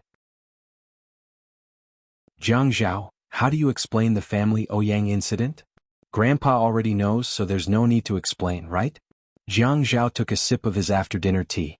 Qin Rongfang's angry expression changed and he said seriously, "Have you ever thought about the position of the Qin family when you worked together to destroy the family Ouyang? What did the Qin family of Haiqing rely on to be the #1 family in Haiqing? The Qin family is not like Xi Jintian in the underworld. Not only did he rely on his power, he relied on his benevolence. I've been the chairman of the Chamber of Commerce for so many years. Every year, I've said that all the major families and companies should support each other and advance and retreat together. At least the Qin family's image to the outside world is positive. But soon there will be rumors in Haiqing that the Qin family wants to be the only big family and can't tolerate the family Ouyang. That's why they destroyed the family Ouyang." Qin Fian pushed his glasses up his nose. "Grandpa, you can't blame us for this. You're the older generation, so it's not convenient for you to take action. We don't have any friendship with Ouyang Sheng." Ad. Songshu 566.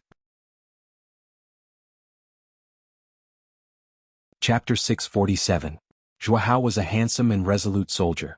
He was more serious than Qin Fian when he spoke.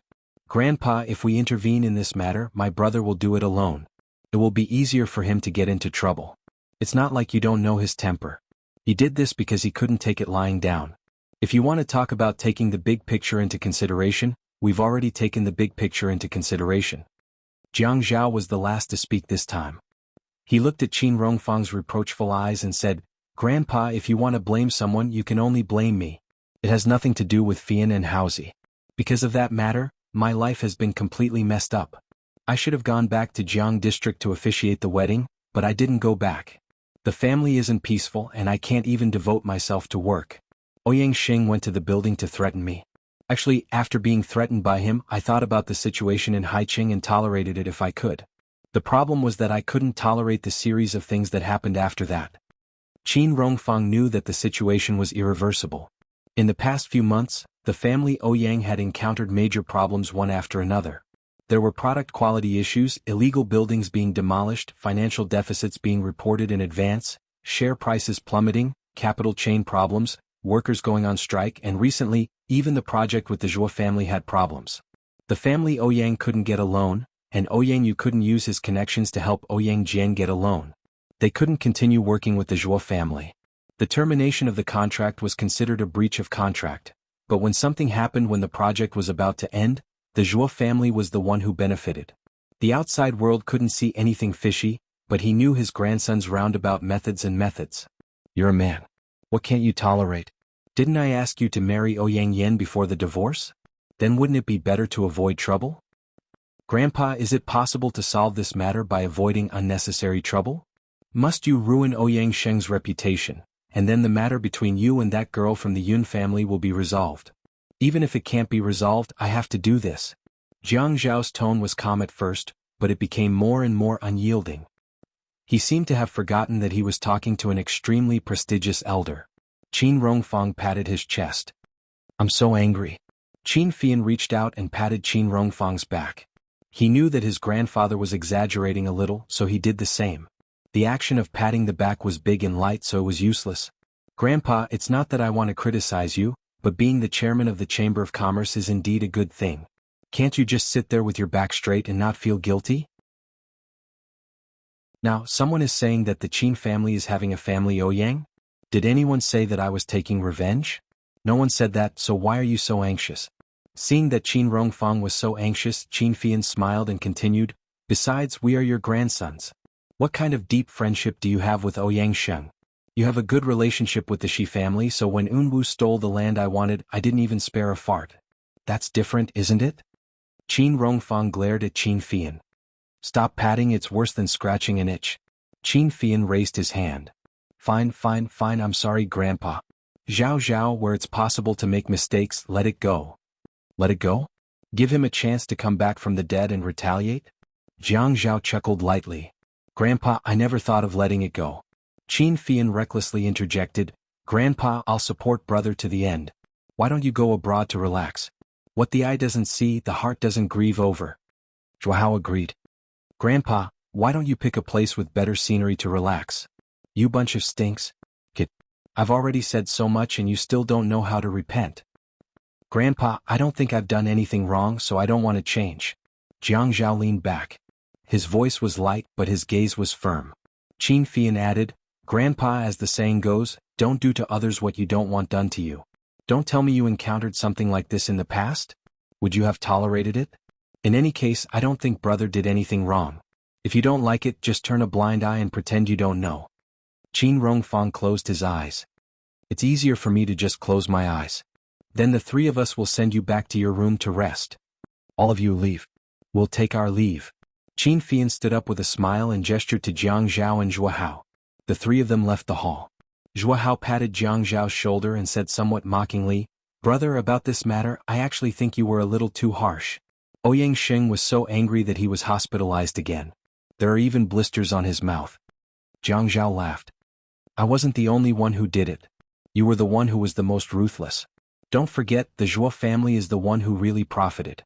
I remember you told me before that you wanted to ask Big Brother Jiang to build a 7-star hotel for him. Look at how anxious you are now. He keeps spitting out money and it doesn't even go into your pocket. It's not worth it." Qin Fian bumped into Jiang Zhao. "We can't wait. If we want to do it flawlessly, it'll take too long to contact him. Brother, you said that even Grandpa noticed it. How can Ouyang Xing not notice it?" Zhuo Hao was a little worried. He stopped in the courtyard and looked sideways at Jiang Zhao. Jiang Zhao shook his head. If he had guessed it, with his arrogant and conceited personality, he would have made a fuss long ago. Didn't we set up so many smoke bombs and side projects to cause him to be confused? He's probably suspecting the provincial party committee now. Moreover, Dad acquiesced to this matter and covered for me, so Ouyang Xing can't be that sensitive. Qin Fian pushed up his glasses and laughed. At critical times, Grandpa is not as forthright as uncle-in-law. As soon as Qin Fian finished speaking, something hit him in the back. Before he could turn around, Qin Rongfang walked over quickly. "Little bastard, how dare you speak ill of me behind my back?" Qin Fian took a step to hide behind Jiang Zhao. Qin Rongfang pointed at his nose and scolded, "If you don't give birth to a child of the Qin family by next year, I won't strip you naked. You'll be hung at Haiqing's toll booth for public display." Jiang Zhao had heard Qin Rongfang say this more than once. He held the old man's shoulder and suggested in a friendly manner, "Grandpa, why don't I help you contact the art school's teachers and say that they'll let Fian's body be a model for the students and charge them some money? Who knows, maybe they can even make a fortune. Maybe people from other places will come because of your reputation." Qin Fian pretended to be angry and said, "Brother, brothers are used to betray others, aren't they?" Qin Rongfang didn't continue this topic. "Zhao Zhao, Ouyang Xing isn't easy to deal with. If he finds out that you're messing with him behind his back, his connections aren't to be trifled with. I know things are almost done. This time, Ouyang Xing is under investigation. Once the bank connection is cut, it'll be difficult for him to even think about it. Ouyang Xing just moved his company to another city before the new year. Ouyang Hai has no one who can really help him." Qin Rongfang sighed. "Ask that girl from the Yun family to come over often for dinner. I'll ask Qin Zhen to persuade her another day. It'll be easier for women to talk when they're together." "Okay." The next day Qingming Festival. Jiang Zhao left the house early. The radio kept talking about Qingming Festival. She was thinking about what gift to buy for Yi that night. However, just as Yi picked up her bag and was about to leave, the doorbell rang. She opened the door and felt disgusted.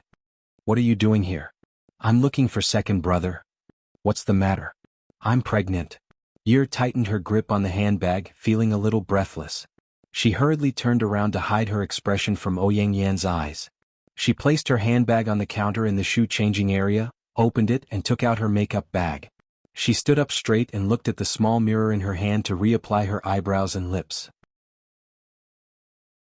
However, when she saw that her face in the mirror had gained some color, she thought about the credit card that belonged to Jiang Zhao on the cash register yesterday.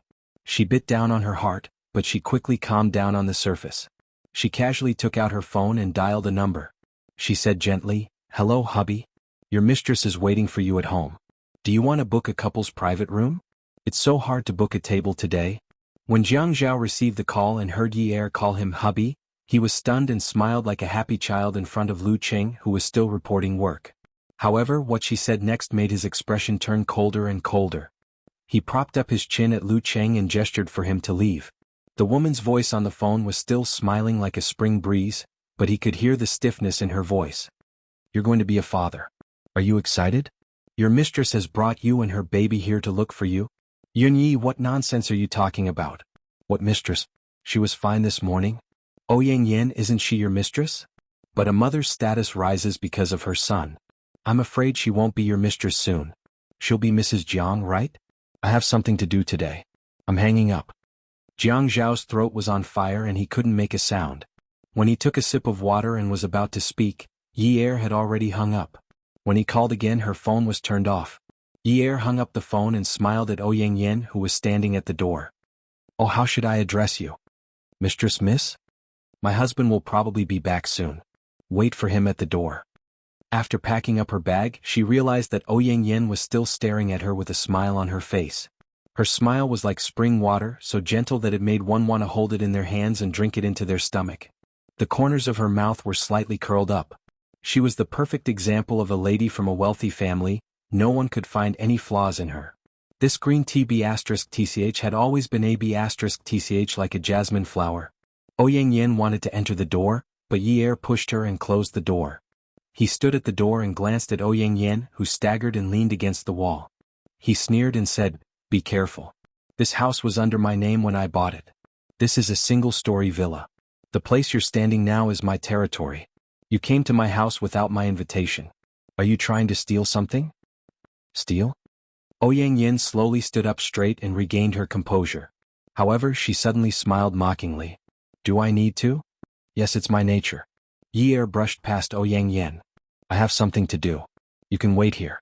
Yang Yen didn't expect Yi Er to react so indifferently after finding out that she was pregnant. Yinyi, is it fun for you to hold on to Jiang Zhao like this? Things have already come to this point. Don't you feel guilty for holding on to the title of Mrs. Jiang? Now that I'm pregnant with his child, what do you think? Yi Er was about to walk to the elevator. She admitted that she was angry with Yang Yen. However, when she hit Yang Yen last time and Jiang Zhao was whipped, she knew that her impulsiveness had caused the Qin and Jiang families to be threatened by the Yang family. This time she wouldn't be so foolish. The elders of the two families didn't do anything to her. She didn't need to make them angry. Attention, Hongcha 866. Chapter 648. Even so, there was a limit to her patience. She turned around and glanced at Yang Yan's abdomen.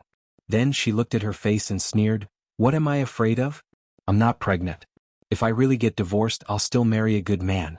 What about you? Are you so sure that I'll get divorced? Actually, I'm thinking right now.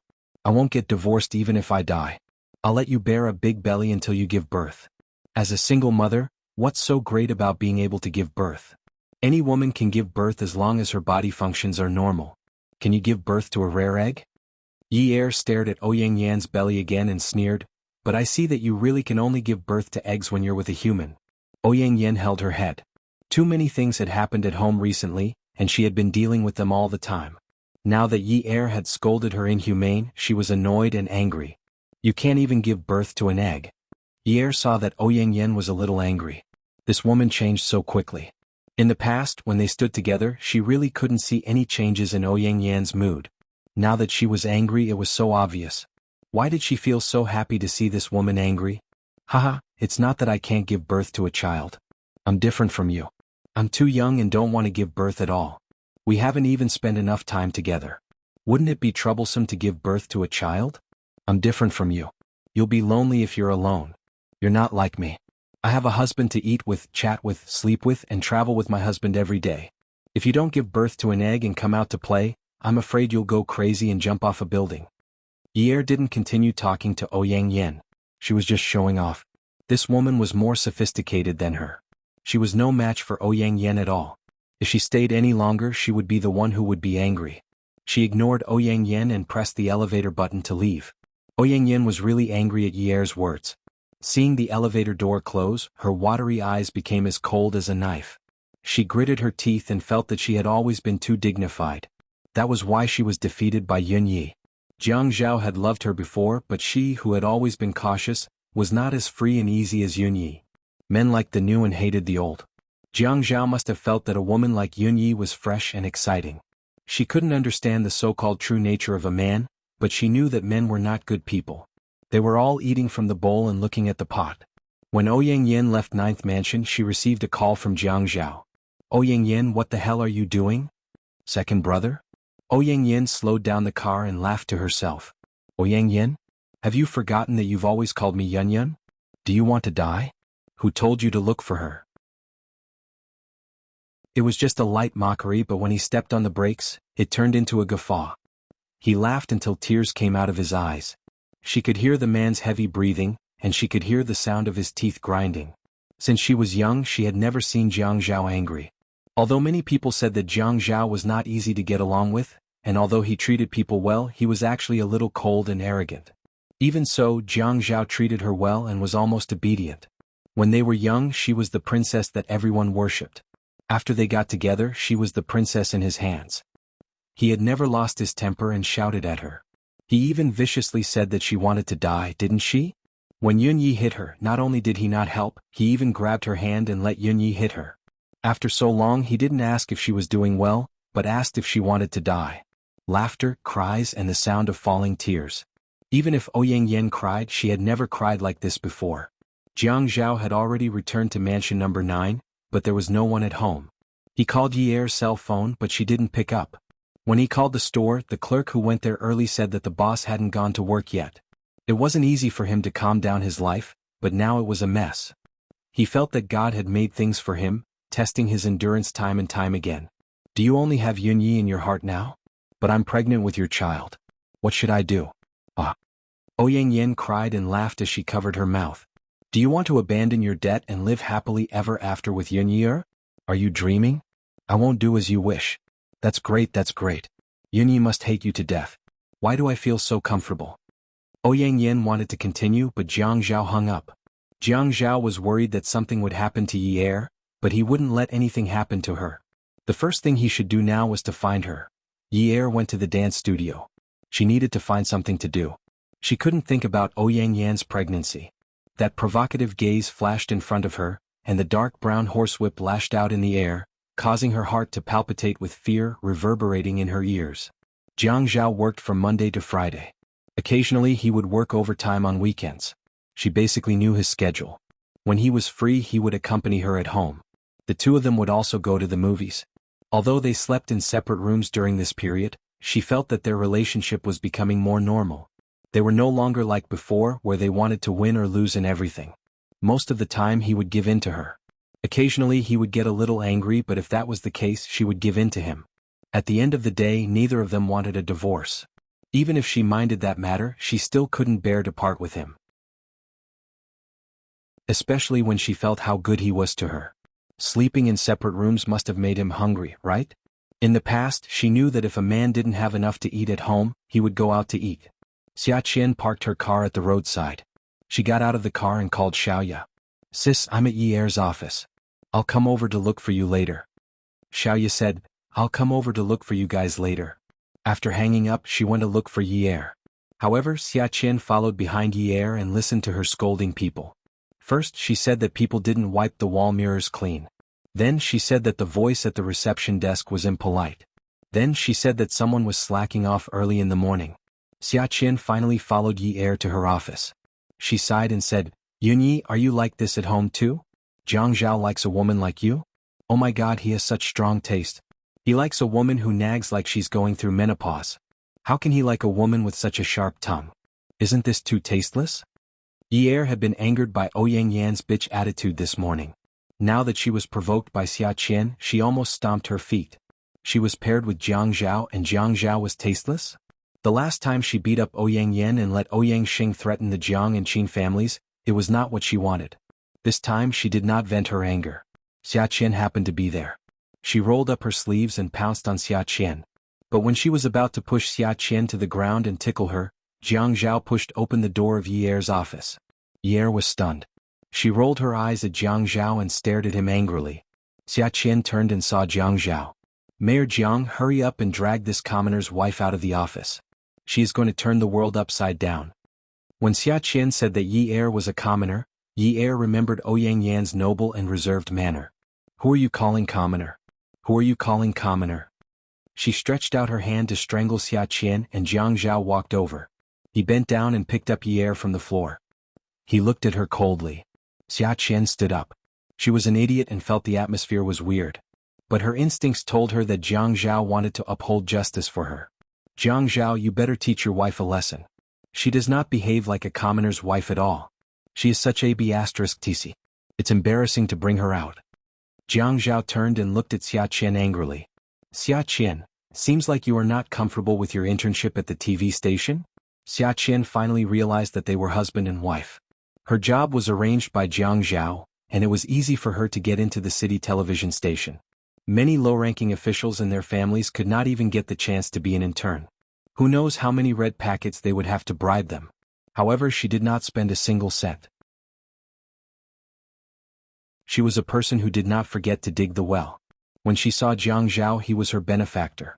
She could not treat him as casually as she treated Yi Er. Hence, she immediately laughed and scratched her head. Haha, it's very comfortable, very comfortable. I am here today to tell Yi Er that I will be doing an interview at the city's swimming pool in a few days. You all can look for the news tomorrow. Xia Qian felt that she must show her face during this interview. She suddenly felt that she was going to be a celebrity. This feeling was too good. Yi Er shouted at Xia Qian. Lousy host. Who wants to see you? Xia Qian jumped back and raised her hand to stop him. Fine, fine, fine. I will leave first.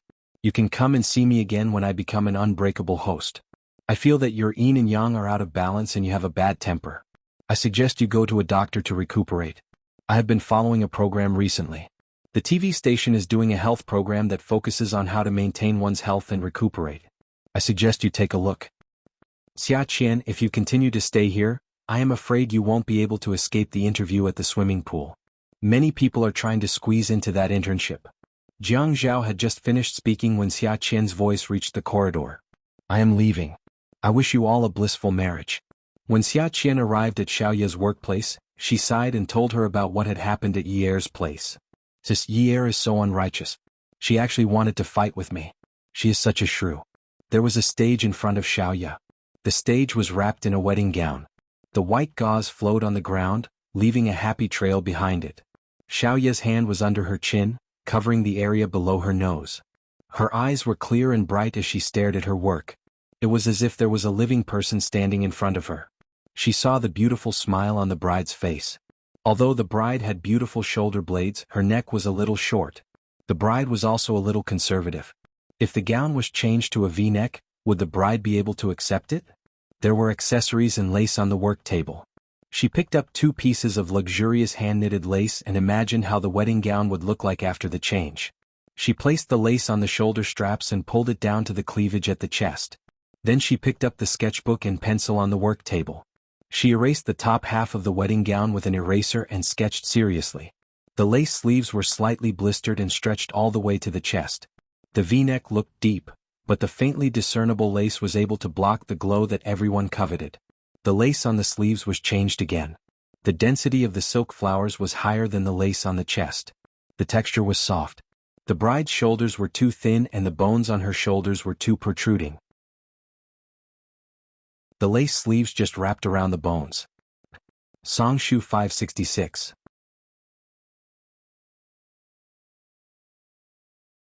Chapter 649. Xiaoya looked at the draft and made a call to the client. Xia Qian thought it was boring to talk to herself, so she quietly watched Xiaoya work. Hello, Mrs. Ning, I'm Xiaoya. Yes, yes, yes. You too. How could I? You specifically asked me to design it myself. How could I let an employee do it? Yes, yes, yes, it's like this. I've changed the drawing again. I think it might be more suitable for you. Of course, I need your approval before I can change it. I'll draw a neat drawing later and send it to you. Take a look. Will it be better after I change it? Haha, no, our employees are very responsible, not just me. Okay, I'll contact you later. Xiaoya hung up the phone. Xia Qian looked at Xiaoya in a daze. Sis, you're a little schizophrenic. You're completely different at work and in real life. Xiaoya was still immersed in drawing and carefully comparing the patterns on the Lexus. Qian, when you work in the future, you have to be very serious and responsible. I've always been serious. You're just too schizophrenic. Xiaoya shook her head. It's not a split. It's an attitude towards work. Although I've never told you about my affairs and you've always acted like you don't know anything, I know very well and you've pretty much guessed it. Doing business is like growing up from a baby. We have to learn to walk and rely on others to encourage, support, and reward us. When we fall, adults will pick us up again. But during this time, we have to cherish and work hard, because it's sad to always need others' support. No one doesn't want to walk alone, then run, then climb mountains and conquer the land under their feet. Do you understand what I'm saying? Xia Qian scratched her head. I understand. It means that we can't let adults feed us. We have to learn to eat by ourselves. Sis, I think brother-in-law is very handsome. How could she not see that the man she met last time? Her sister's affairs were at the peak of her career. She rarely saw this man around her. Her sister didn't deliberately hide it. She just used it to remind her not to tell the elders at home. What if I tell you that he's not your future brother-in-law? You can find anyone to be your brother-in-law as long as that person treats you well. So you should be able to tell that Jiang Zhao actually treats Ye very well. For a man to allow his woman to act like a shrew in front of outsiders, it means that he loves her. You shouldn't reprimand Ye's character. Instead, you should envy her for finding a good husband. In the future, you should also find a man who loves you. When the time comes, I'll make you the most beautiful wedding dress and make you the most beautiful bride. Sis, what are you talking about? I don't want to get married. Why do I feel like something's wrong with you today? Something so interesting happened in Ye, but you don't seem to be in the mood at all. Are you hiding something from me? Xiaoya looked up. Huh. She looked at Xia Qian, who was sitting at her workbench and looking at her seriously. I always look like this when I'm working. Why did she reveal her emotions so easily now? Oh yes, I feel that Ye must have something on her mind today. I'm afraid she might have gotten into a fight with Jiang Zhao. Let's go over and take a look later. Ye is about to hit someone. If they really get into a fight, it won't be nice. Jiang Zhao is the mayor after all, and Ye is not rational now. As her friends, we can't let her do whatever she wants. Furthermore, she is very prideful now and I'm afraid she can't stand it anymore. Xiaoya threw her pen aside and changed into her high heels. She took her coat from the coat rack. Let's go over now. I don't want anything to happen. Xiaoya and Xia Qian had just arrived at Ye's store when they bumped into Ouyang Yan, who had just parked her car. Xiaoya greeted her in a friendly manner. Miss, why are you here today? Ouyang Yan saw Xiaoya. She knew her. Jiu Xiaoya. She has a lot of clothes in her house that were made in Ya. But when she remembered that Xiaoya was Ye's friend, she gave her a cold smile and walked up the stairs. Xiaoya was slightly embarrassed. However, she was a businesswoman and had seen all kinds of rich madams, rich young ladies and official madams. She had experienced all kinds of tempers, and this was not the first time she had seen such a cold face. She quickly hid her embarrassment and took Xia Qian's arm to follow her up the stairs. Xia Qian mumbled softly. She's so arrogant. So what if she is beautiful? She might not be able to get married for the rest of her life. Xiaoya patted Ye's arm. Don't be so narrow-minded. Don't be so petty, okay? Think about it. When you become a host in the future, you will meet all kinds of weird people. You can't possibly criticize all of them, right? Okay. Take a step back. I understand. Ye's store was a small space on the first floor. One had to press the elevator or walk up the stairs to the second floor. Once the elevator opened on the second floor, one would be at the front desk. Ouyang Yan went to the front desk on the second floor. Ye was here yesterday, but he was not today. The dance studio was not small. It took up more than 1,000 square meters of space and was divided into many classrooms. The decoration was also more upscale than other dance studios in Haiqing. Nowadays, people who hired private tutors at home would come here to learn. It was said that they had hired a few famous dancers as their teaching assistants. It was impossible to hire them from outside. There was a class every half a month and it was quite a gimmick. She could hear the sound of the teacher teaching the dance steps or practicing the basics. Ouyang Yan asked the staff about Ye's whereabouts. Almost no one could resist Ouyang Yan's pure-as-water smile and her polite and noble demeanor. Although her face was beautiful, it didn't make any women feel threatened. Ye just stared at Jiang Zhao without saying a word. His eyes were about to pop out of their sockets. He did not even dare to blink. If he did, he would burst into tears. Jiang Zhao rubbed his chin. Yinyi, it's been so long. You still don't believe me? I haven't contacted her since. Just now I couldn't get through to your phone, so I called her. Ye sneered at this moment. Jiang Zhao, who are you lying to? You even gave her your credit card. Does Ouyang Yan lack money? Calculating the expiration date of the credit card, that card was applied for in the past 2 months. You say you haven't contacted her? If you haven't contacted her, then why did you come to me with the card you gave her to show off? When did I give her a card? Jiang Zhao was also furious. These words were clearly shouted out with bulging veins. This was simply an attempt to pin a crime on him. He should have swallowed the humiliation in the past. Regardless of whether he had the other party's Dao or not, the matter was there. If he didn't make things clear then, he wouldn't be able to make things clear in the future. He could not do anything about it. But Yi Er said that he gave his credit card to Ouyang Yan. This was simply ridiculous. With his current relationship with the family Ouyang, it was impossible for him to apply for Ouyang Yan's own card, let alone apply for Ouyang Yan's own card. Yin, you've learned how to slander people for no reason, haven't you? Yi Er grabbed the newly drafted package form on the table and smashed it on the ground. Am I slandering you? The card that Ouyang Yan used in front of me yesterday was your card. You are Jiang Zhao's card. You said that you wanted to lead a good life, Jiang Zhao. You were the one who said that you wanted to lead a good life and lead a new life. Ouyang Yan is pregnant now. Yi Er stomped hard on the form on the ground. She finally blinked, and with this blinking she lost all her strength. What does her pregnancy have to do with me? Jiang Zhao grabbed Yi Er, who was venting, and held her in place. Tell me, what does her pregnancy have to do with me? What does it have to do with me? Jiang Zhao was about to go crazy because of this matter. He hadn't had a moment of peace in the past few months. When he thought about ruining the family Ouyang, he finally felt that he could vent his anger. Now that this matter had suddenly come knocking on his door, he also wanted to smash things. He also wanted to vent his anger with all his might. Timdi, what did Ouyang Yan's pregnancy have to do with him? If it has nothing to do with you, then why did she go to Ninth Mansion? She said that the child she's pregnant with is yours. It's yours. It's yours. Yi Er really went all out this time. She pulled open Jiang Zhao's suit and unbuttoned the top 2 buttons on his shirt. Then she bit down on his shoulder, whimpering as she bit. It was already painful to break the skin. At this moment Yi Er's tears dripped into the broken flesh. Jiang Zhao frowned and hissed, Yunyi, you won't believe me for the rest of your life, right? If she says it's mine, then you'll think it's mine, right? Yi Er was trapped in Jiang Zhao's arms. The moment she let go of Jiang Zhao, she slumped back weakly. There was still some blood in her mouth. She was so angry that the lipstick on her lips had stained Jiang Zhao's shoulder. Her lips were stained with the blood from Jiang Zhao's shoulder. How am I supposed to believe you? Jiang Zhao. What about the child? What should I do?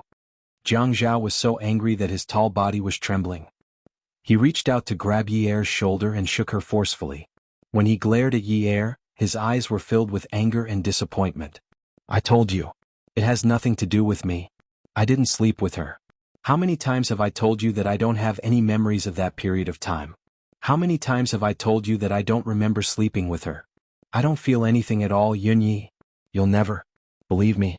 If I slept with you, even if we didn't do it, even if we just kissed and hugged, there's no way I wouldn't remember it at all. Why won't you believe me? Jiang Zhao was already tired of explaining. Just as he said, how many times had he said it?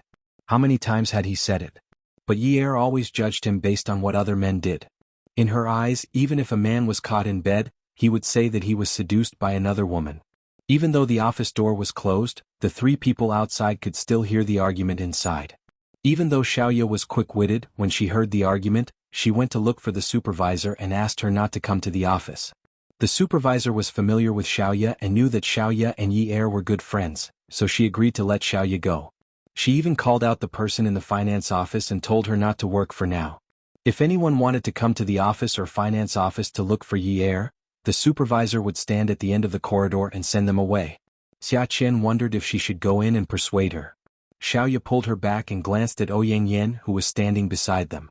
She saw that Ouyang Yan was still standing there elegantly with a slight smirk on her face. She looked a little smug. Smug? Smug. She wasn't mistaken. This woman had heard the argument from outside the door and looked a little smug. Originally, Xiaoya wanted to ask Ouyang Yan to leave, but Ouyang Yan said that she and Jiang Zhao were friends. Now that she thought about it, something was wrong. If they were friends, why did Yi Er have such a reaction when she saw this woman yesterday? Xiaoya had a lot on her mind. She wanted to ask for an explanation, but Ouyang Yan had already taken a step forward and opened the office door. Mistress, come and see. Songshu 566.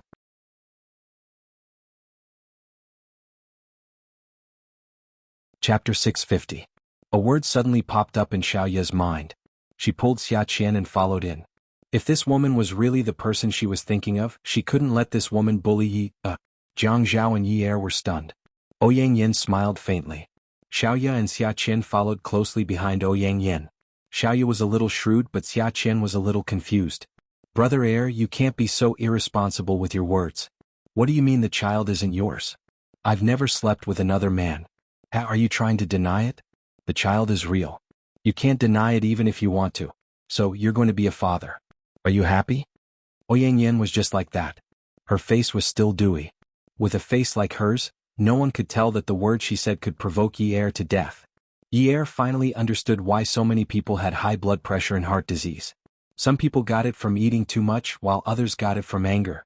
But when his blood pressure rose, Yi Er felt a gust of cold air. He turned around and saw Jiang Zhao. He realized that this man was now surrounded by 1,000-year-old ice. It was so cold that his blood was about to freeze. He wasn't looking at him but at Ouyang Yin. Xiaoya grabbed Ouyang Yan's clothes. Ouyang Yin stumbled and turned around. She was so frightened that her face turned pale. Her dignified demeanor suddenly disappeared. She said angrily, "What are you doing?" "What am I doing? I'm going to teach you a lesson." It wasn't that Xiaoya didn't want to hit Jiang Zhao, but this woman's words were really asking for a beating. "Chen Chen, catch her." Xia Qian reacted and hugged Ouyang Yin. Xiaoya took a step back, closed the door and walked back. She raised her hand and slapped Ouyang Yin hard across the face. Yi Er knew that he had implicated the family by hitting Ouyang Yin last time. He quickly shouted, "Sister Xiaoya, don't hit her. She'll cause trouble." "How dare you hit me?" Ouyang Yin wanted to retaliate, but Xia Qian grabbed his arms and pulled him into her embrace. He wanted to extend his leg but Xiaoya took a step back. Xiaoya did not listen to Yi Er, but Ouyang Yin pulled back his leg and slapped her again. "Go away. Go and say it. Saying that I, Xiaoya Qiu, hit you. I want to see what kind of trouble I can cause. I hit a shameless third party. Let's see what kind of trouble I can cause." When she was about to give another slap, her hand was grabbed by a strong hand. Xiaoya looked at Jiang Zhao in disbelief. Jiang Zhao still had a cold expression on his face. He had always had an arrogant attitude. At this moment, the cold air around him made people tremble. "Jiang Zhao, you're still helping her at a time like this." Xiaoya was really angry and hateful. Xia Qian was quite tired from carrying Ouyang Yin. She panted and said, "Jiang Zhao, you heartless person. What's wrong with Yi Er?" Yi Er stood rooted to the ground. When she hit Ouyang Yin the last time, he did not stop her. This time when Xiaoya hit Ouyang Yin, he stopped her. Was it because Ouyang Yin was pregnant? She did not know when she would start to not feel heartache when facing this man. He had just said that it had nothing to do with him. The moment he turned around, he went to help that woman. Yi Er staggered a few steps back. He put his palms on the office table behind him and barely managed to steady himself. Good. Otherwise she would not be able to give up. Jiang Zhao pulled Xia Qian's arm away from Ouyang Yin. Ouyang Yin was very touched. "Second brother, I knew it. You can't bear to see me get hurt." As soon as she finished speaking, she was about to throw herself into Jiang Zhao's arms. However, Jiang Zhao grabbed Ouyang Yan's shoulders with both hands. A man's steps, especially those of a man as tall as Jiang Zhao, were fast and heavy. In just a few steps he pinned Ouyang Yan against the wall. Yi Er, Xiaoya and Xia Qian were all stunned. At this moment, Jiang Zhao's voice and tone were not as agitated and emotional as when he was arguing with Yi Er earlier. He was so cold that it was almost emotionless. He was originally a handsome man. When he looked at her with disdain, when he was arrogant, when he was emotionless, he truly had the aura of a king. "Ouyang Yin, didn't I ask you if you wanted to die?"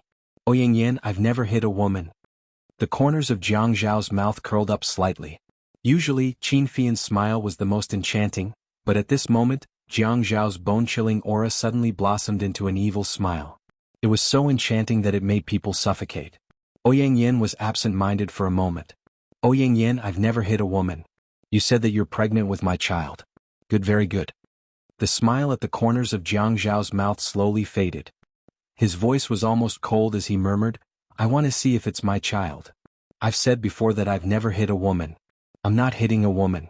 I just want to see if it's my child." Yi Er looked at Jiang Zhao's expression and felt her heart tremble. She didn't know what Jiang Zhao wanted to do, but she felt that Jiang Zhao wanted to kill someone and was about to go over. Jiang Zhao bent his long leg and slammed it forcefully into Ouyang Yan's abdomen. Other than Ouyang Yan's painful screams, no one in the room could be heard. Yi Er suddenly covered her mouth. Her eyes widened in shock and she didn't even dare to scream. Xia Qian was so frightened that she burrowed into Xiaoya's arms to hide. Jiang Zhao's eyes were almost bloodshot, but he was like a calm madman. He looked at Ouyang Yen, whose face had already turned pale, and said fiercely, "When the baby comes out later, I'll take it for a DNA test. If it's mine, Jiang Zhao, you can use it as evidence and sue me for raping you. You can even send me to prison." As he said this, he lifted his long leg again and slammed it against Ouyang Yan's abdomen. Ouyang Yan felt a piercing pain in her lower abdomen. She saw that the man was actually looking at her with a calm gaze. He was so focused on her, but he was so cold, as if he was looking at a stranger. Yi Er's hand, which was supporting herself on the table, started to tremble. A woman's strength couldn't be compared to a man's. The last time she had hit Ouyang Yan, she had only hit her face. But Jiang Zhao was different. His coldness was slowly entwined with a murderous aura. It wasn't as if Yi Er had never angered Jiang Zhao before. She knew that he had such a side to him. He was so fierce that he wasn't afraid of anything and was so arrogant that he considered everyone beneath him. He wasn't the same Jiang Zhao that the outside world saw. She had been punished by him and knew how merciless he could be. Yi Er and Xiaoya rushed over at almost the same time and pulled Jiang Zhao back. Xiaoya knew that the situation had reached a point of no return. Yi Er was definitely in a state of confusion. Xiaoya squatted down and hugged Jiang Zhao's leg. She wanted to lift it up again, but the man's muscles were as hard as steel. She couldn't control it on her own. She turned her head and shouted at Xia Qian, who was already scared out of her wits. "Xia Qian, what are you doing? Come and help." Xia Qian panicked, but she had to listen to Xiaoya. She ran over and imitated Xiaoya. She squatted down and stood behind Jiang Zhao. She hugged his leg. Yi Er stood on the other side of Jiang Zhao. She was originally holding onto his arm, but now she wrapped her arm around his neck. "Azhao, Azhao." She tried to use the name that would soften his heart the most to wake him up. "Azhao, don't do this. Don't do this. Someone will die. Don't do this." At this moment, Jiang Zhao was like an out-of-control beast in Yi Er's eyes. He wouldn't listen to any advice. He was a beast that wanted to achieve his own goals. He wanted to get rid of the people who were invading his territory. "Azhao, someone will die." Yi Er was so scared that she kept repeating herself. Not to mention that Ouyang Yan was pregnant. Even if she was a normal woman, how could she stand being treated with such force by a man? Jiang Zhao was still holding onto Ouyang Yan's shoulder. He said coldly, "Is your stomach starting to hurt? Is there anything that is leaking out? If it does, I'll get a forensic doctor to come over and examine it." Yi Er's lips were trembling. She felt her entire body turn cold. She knew that Ouyang Yan must be feeling cold as well. Ouyang Yan's lips started to turn pale. Beads of sweat formed on her forehead. Her tears had been flowing for a long time, but they didn't move the man. She gritted her teeth and said hatefully, "Jiang Zhao. You. Beast." Jiang Zhao's gaze was cold. "Yes, I'm a beast. Is there anything leaking out?" As he spoke, his legs started to struggle again. Xiaoya and Xia Qian were girls after all. Even though they were using all their strength, they still felt that fighting against this man was simply courting death. Xiaoya and Xia Qian wrapped their arms around Jiang Zhao's leg. They used one hand to hold onto their other wrist tightly. Their wrists were red and painful from the pulling. Xiaoya looked up. "Yer. Hurry up and call an ambulance. There's the smell of blood. Hurry." After Yi Er came back to her senses, she suddenly let go of Jiang Zhao. She staggered to the desk and started to dial 120. Jiang Zhao smiled. "Very good, it's leaking out." He loosened his grip on Ouyang Yan's shoulder. His shoulders drooped weakly. It was as if he had used up all his strength just now. At this moment he couldn't muster up any strength. Xiaoya realized that something was amiss. She immediately stood up and called out to Xia Qian, "Qian Qian, don't stand behind him. Be careful not to crush you." Jiang Zhao rubbed his forehead, his shoulders drooped, and his eyes wandered around. When he saw the sofa, he walked over weakly and sat down. He leaned back, raised his head and said softly, "Very good. Get someone to appraise it." Xia Qian was so frightened by Jiang Zhao that she didn't say a word. It was as if she had lost the ability to speak. Even though Xiaoya had been through a lot, she turned around to support Ouyang Yan. "Let me help you over to the sofa. The ambulance will be here soon." Ouyang Yan clutched his stomach and stared at Xiaoya with hatred. "You will all suffer retribution." Xiaoya didn't argue. "Yes, you're right. We will all suffer retribution. Don't get agitated." Jiang Zhao sat on the sofa without saying a word. He just leaned back with his head tilted up and his eyes closed. He seemed to be resting and ignored everyone. Ye didn't dare to leave. Xiaoya and Xia Qian took Ouyang Yan to the hospital. Ouyang Yan had a dilation and was transferred to the ward. Xiaoya gave the doctor a red packet and took the embryo sac. She also bribed the doctor to keep it and get the DNA report done. Xia Qian didn't understand. Sis, if this embryo sac has nothing to do with Jiang Zhao, then if this woman sues Jiang Zhao, will Jiang Zhao's responsibility be lighter? In Xia Qian's eyes, this was a legal society. Jiang Zhao's actions were already considered intentional harm. He used violence to cause a pregnant woman to miscarry. This was no longer a simple dispute as simple as a slap to the face. Xiaoya thought about the people coming and going, the women going in and out of the surgeries, and she felt a little emotional. Women did not know how to protect themselves. It was the biggest mistake to have a child with a man who did not love them. After getting pregnant, they came to be a prostitute and scolded the man for being irresponsible. Had they reflected on themselves and realized that they did not love themselves enough? Wouldn't Ouyang Yan be even more foolish?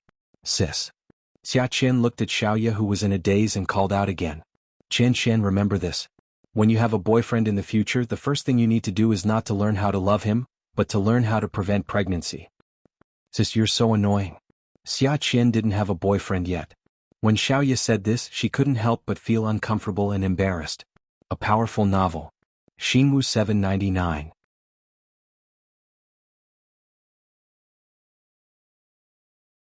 Chapter 651.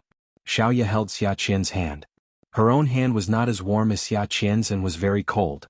She patted her sister's hand and said with some concern, Qian, I'm not joking. There are too many uncertainties in this society. If you meet a man you like and sleep with him, even if you change boyfriends every year, break up, fall in love, sleep with him again, break up with him again, it's not that you don't love yourself. But if you're so stupid that you don't know how to use contraceptives and frequently enter the operating room, then you really don't love yourself. The simplest thing in human society is to make babies. When a man and a woman get together, it's an instinct to reproduce. It's a dream for a woman to use a child to tie a man down. Having children isn't a big deal. Do you understand? Xia Qian knew that Xiaoya was serious and also knew that she was doing it for her own good. She nodded obediently and said, Sis, what's the point of keeping the embryo sac? Xiaoya said, I'm worried that if the embryo sac goes missing, Jiang Zhao will be bitten by the Ouyang Yan. If that happens, Yi will be in big trouble. This Ouyang Yan is really something. She's not Jiang Zhao's child and yet she dares to anger Yi so righteously. She's obviously trying to anger Yi to death. Why would Jiang Zhao touch her? Jiang Zhao is a good person. He definitely wouldn't do anything to hurt Yi. Xia Qian couldn't help but feel indignant. Are you so sure that Jiang Zhao didn't touch the Ouyang Yan? Xiaoya smiled faintly. Then aren't you killing Jiang Zhao by keeping the embryo sac? If Jiang Zhao touched the Ouyang Yan, would he still be like that? Xia Qian got angrier as she spoke. Even a vicious tiger won't eat its cubs. Xiaoya patted Xia Qian's back. That's why I told you that women need to know how to use contraceptives. Can't you see it today? Xia Qian was confused. See what? Let's not talk about whether what Jiang Zhao said outside the door to defend himself was true. The Ouyang Yan's appearance and encounter proves one thing. What's the outcome? Xiaoya took a deep breath. It proves that even if the child in Ouyang Yan's belly is Jiang Zhao's, Jiang Zhao won't want it. Xia Qian was still wondering why the child was Jiang Zhao's. Xiaoya smiled and said, there are many ways to test for DNA. You're in the media industry so you're familiar with many fields. Even if the child hasn't been born, we can still draw the amniotic fluid. There's no need for an abortion at all. But Jiang Zhao's decisiveness is not just to vent his anger, but because he wants to. At this point, Xiaoya paused and took a deep, trembling breath. Cut the weeds and dig up the roots. Xia Qian covered her mouth and exclaimed, Oh my God! But Sister Jiang Zhao said that if the child is his, we will ask Ouyang Yan to sue him. What should we do? It means that even if Jiang Zhao goes to jail, he won't be with Ouyang Yan over a child. Do you understand? Xia Qian was extremely anxious. I'm not talking about that. I'm talking about what should we do if Ouyang Yan sues him? That's why I bribed the doctor to change the test results if necessary. Sister, how could you do such a thing? Don't worry, I'm 98% sure that the child isn't Jiang Zhao's. But Jiang Zhao is being too cruel by doing this for the sake of that 2% uncertainty. Xiaoya looked at the wall opposite her. Xia Qian, don't ever provoke a man like Jiang Zhao in the future. He's too cruel and vicious. Xia Qian seemed to understand some of it and tried to comprehend it for a while. When she couldn't understand, she looked at Xiaoya quietly. The two of them sat in a row outside the corridor filled with strong antiseptic. Xia Qian felt that Xiaoya was very sad today. The two of them snuggled together and sat on a stool outside Ouyang Yan's ward. A series of hurried footsteps could be heard. The two of them turned their heads to take a look. There was no one in High City that they didn't know. Ouyang Sheng was being supported by someone as he hurriedly walked in their direction. Yi Er accompanied Jiang Zhao, who was so quiet that he didn't say a word. She was afraid. Ah Zhao. She called him many times but he didn't respond. After a while, his thin lips finally parted and he said, "I'm so tired," then he sighed again. "I'm so tired." The man's sitting posture didn't change. His eyes didn't open and his eyelashes were closed and trembling slightly. Yi Er squatted on the floor and rested her elbows on the floor. She rested her head on Jiang Zhao's lap and rested her head on his forearm. Hearing Jiang Zhao say that he was tired, her heart felt like it was being twisted. She really wanted him to speak so that he wouldn't suffocate. However, the few words that came out of his mouth were like a blunt knife. It was so painful that she couldn't feel good. When he said that he was tired, there was a sense of desolation and helplessness in his voice, as if he was an old man past his prime. When he said that he was tired, there was a sense of weariness in his voice, as if he was a depressed youth. He had never shown this side of himself in front of her before. In front of her, he had always been a man who could hold up a home and support both heaven and earth. But now he seemed like he was about to collapse. He said that he was tired. Yi Er lay on Jiang Zhao's lap and didn't get up. She lay there and felt that the muscles on his legs weren't as hard as before. She could feel his warmth. "Ah Zhao, let's be good together. No matter what the outcome is, let's be good together, okay?" Jiang Zhao opened his eyes slowly and looked at the ceiling. He reached out and stroked the head on his lap. Now that she was working, she would always tidy up her hair properly and tie it into a small bun on the top of her head. When she wore a black dance training outfit and stretched her body to practice her basic skills, she looked very good. His voice was still the same.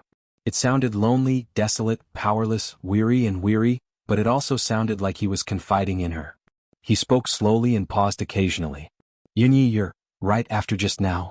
I realized that I wasn't 100% sure either. I know that I was drugged that day. But I also know that there are not only knockout drugs in this world, there are also hallucinogens and many other strange things. Just like many young people who are high and do many irreversible things after being drugged, they can't remember it the next day. I'm not sure what kind of drug I was drugged with. I only know that I don't have any memory. I know that I can't touch her. My heart is filled with you. How can I touch her when I'm sober? I'm not a man who pounces on women whenever he sees one. But she's a prosecutor. Even if she's lying, her gaze is so firm that no one can see through her. She's so confident. Yinyi, I'm not sure. I'm really not sure." Yi Er lay on Jiang Zhao's lap, her slender and fair hands clutching onto Jiang Zhao's pants tightly. He said, "My heart is filled with you. How can I touch her when I'm sober?" "Yunyi, I don't know what else I can say. I finally found out just now that I'm not sure. Maybe I touched her. Although this possibility is very small, when I think of this, I feel that I've let you down. But even if the child is mine, I won't want it. If she sues me and you want to divorce me, I'd rather go to jail than be with her." Jiang Zhao grabbed Yi Er's hand a little forcefully and fiercely. "Yunyi, if I go to jail, I'll let it go for the rest of my life. But you know that even if I caused her to have a miscarriage today, I can't go to jail for the rest of my life. Even if you divorce me." When he paused here, Jiang Zhao closed his eyes again and let out a long breath. "If I come out of jail and find out that you're with another man, I'll kill you and that man." Jiang Zhao closed his eyes and repeated, "I'll kill both of you." He tightened his grip on Yi Er's hand. Then he opened his fingers and immediately clenched them again and tightened his grip. People love to say that dripping water could wear a stone. What about love? He didn't know when he started to fall in love with her, and he didn't know when she started to fall in love with him. He couldn't tell the time or the place. He only knew that one day he wanted to have her and only he could have her. No one else could covet her. He even asked her not to look at anyone else. Even if she smiled when she talked about someone else, it would affect his emotions. He only needed to imagine why that person made her smile, and he would feel sour and jealous. It wasn't that he hadn't loved before. At his age he should have seen through it all. He had always felt that he was a righteous but heartless person. He wouldn't abandon the righteousness that he valued. For example, he could protect the brotherhood between brothers. Even if he knew that he was walking this path because he wanted his family to go further, he was still willing to do so. But when it came to love, he was heartless. If the Ouyang said that he was a beast, he would say that he was a beast. To the Ouyang he was a beast. But if he didn't do this, he would be a beast to Yi.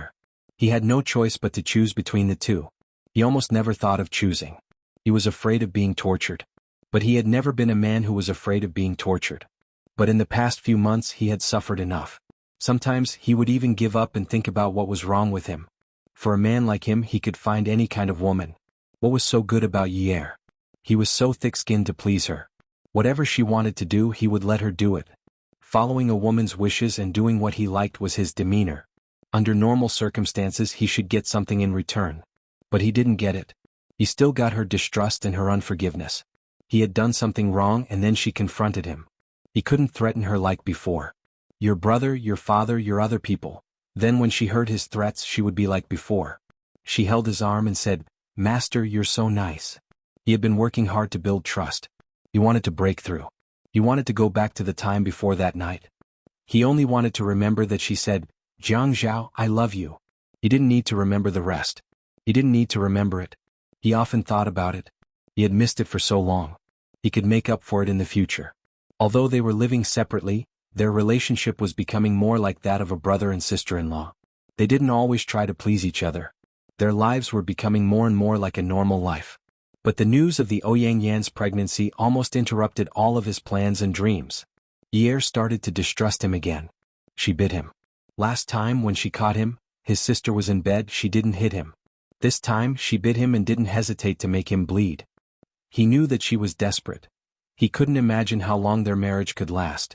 Maybe it wouldn't even take 10 days before the world turned upside down. He wasn't stupid. He knew what trouble he was about to cause.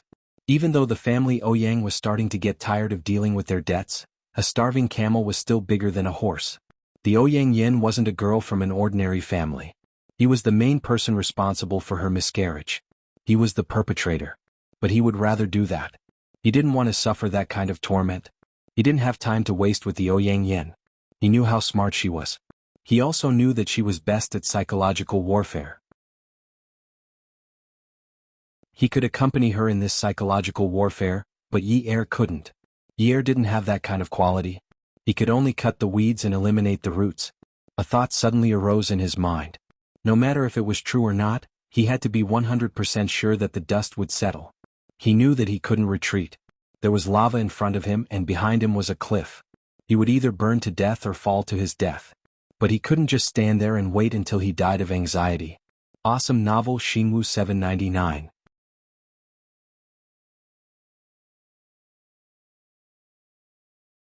Chapter 652. He knew that he was not a good person. He had never thought of himself as a good person. In this world of power, money, beauty, and lust washed over his soul every day, he was unable to purify himself, and he was unwilling to be purified. If he did not act ruthlessly in the future, either he or Yi would be tortured to death. At this moment Yi was kneeling beside Jiang Zhao. When she heard him speak so viciously, she felt like there were worms gnawing at her heart bit by bit. Starting from the edges, they slowly gnawed at her heart. She wanted to struggle and escape, but her heart was surrounded by worms. Every time she moved, it would itch and hurt even more. Her heart was thumping wildly. After she calmed down, she couldn't help but lower her head and smile. When she raised her head to look at Jiang Zhao again, she reached out and caressed his face. Again and again she pressed her fingertips against his jaw and massaged it. His beard was shaved clean in the morning, but sometimes she liked to see some stubble on his jaw when he woke up in the morning. That proved that they had spent another day together. Then don't go in. If you go in you can't control me. Can you control me? Jiang Zhao opened his eyes and sat up straight. He lowered his head and was about to fly into a rage when he saw Yi's tears suddenly rolling down her cheeks. He saw that her eyes were red, the tip of her nose was red, and there was a trail of snot running down her nose. Her tears flowed for a while and she sniffled. Then she opened her mouth and exhaled. When she exhaled, her lips were trembling. Actually, it wasn't her lips that were trembling, it was her jaw that was trembling when she opened her mouth. He said leisurely, "You can try." Although her tears were still flowing, she couldn't help but smile. She reached out and slapped Jiang Zhao's thigh a little angrily. "Hey, can you be more humane? So many people have been sent to prison, but they're all afraid of wasting their women's youth. They're all asking them to find another man while they're still young. You're really— Jiang Zhao pulled up the hem of Yi Er's sweater. Yi Er thought that Jiang Zhao was going to be a hooligan and was about to scold him for being a shameless jerk when Jiang Zhao covered Yi Er's nose with the hem of the sweater. He wiped the snot off the sweater and put it down. Really, what? Yi Er lowered his head and saw the snot on his clothes. He grimaced in disgust and shouted angrily, "Seriously? What reason?" Jiang Zhao seemed to be in a better mood. "Yes, I've always been unreasonable. Who told you to beg to marry me? What are you going to do now?" Recalling that he was the one who proposed to her, Yi Er felt a little embarrassed. "I just wanted to put on airs." "What's wrong with that?" "There's no use pretending to be pretentious. She's still my wife, Jiang Zhao." Ouyang Yan's word defied the silence written on the corridor. Ouyang Xing was furious. Go, go, go. Go and investigate. Where did the baby come from and how did the miscarriage happen?" He only remembered that his granddaughter had called him a while ago and said that she had been admitted to the hospital. After being given anesthetics, she had fallen asleep and he couldn't get anything out of her. Ouyang Xing was furious and his voice wasn't soft. Xiaoya and Xia Qian, who were sitting in the corridor, heard him clearly. Ouyang Yan didn't wake up. Ouyang Xing heard from the nurse that she and Xia Qian had sent Ouyang Yan to the hospital and insisted on detaining her. Xiaoya wasn't anxious. It was good that at least Ouyang Xing didn't know that his granddaughter was pregnant. He should let Yi Er know about it regardless of whether it was worth it or not. Actually, Xia Qian's courage wasn't small, but she wasn't that big either. Although she always made mistakes, she was relatively honest in her studies. She didn't have the bad habits of a child who got into fights, so she felt that it was a big deal that she was detained by Ouyang Xing. "Sis, what should we do? What are you afraid of? Are you afraid that the old man will eat us up? Losing Xia Qian and Haiqing isn't a big deal, but what about the disappearance of the famous designer Xiao Yiqiu? Moreover, isn't this a public hospital where people come and go? Would he dare to stab me in the back in front of everyone?" Xiaoya casually brushed her hair behind her ear. "Sis, why are you so calm?" Xia Qian realized that her legs were trembling. That old man didn't look like a good person. He looked fierce and fierce. Moreover, wasn't the fourth master of Haiqing very powerful? This was really terrible. Xiaoya burst out laughing. "You said it? This is a lawful society." Pfft. Xia Qian looked at Xiaoya and couldn't help but spit. The men brought by the fourth master were all in black suits. Legend had it that the men in black suits were all from the underworld. The people in the underworld would often ask people to eat bullets. This was how it was portrayed in Hong Kong movies. Moreover, the things that Jiang Zhao did today were not things that people from a lawful society should do. What her sister did was even worse. Giving red packets to the hospital was not allowed, right? Giving money to the doctor to do a private DNA test without the consent of the embryo's owner and without the police's permission was not allowed, right? Also, threatening to change the test results was not allowed, right? She did so many things in a few hours that were not allowed, and she still had the cheek to say that it was a lawful society. Xia Qian spat again. "Zhou Xiaoya, you've really learned something. What nonsense are you spouting?" Xiaoya folded her arms and leaned back against the wall. She spat and said leisurely, "Do you have eggs?" Xia Qian almost gritted her teeth. Was this how an older sister should behave? She was so anxious. The emperor was not anxious, but the eunuch was anxious. Who was the eunuch? She straightened her body and tilted her chin. "I have eggs." "Where are they?" "Here," Xia Qian pointed at her face. "My face? You have eggs but not your face." Xiaoya chuckled. "Then what eggs do I have?" "You have eggs, get lost." Xia Qian was petrified.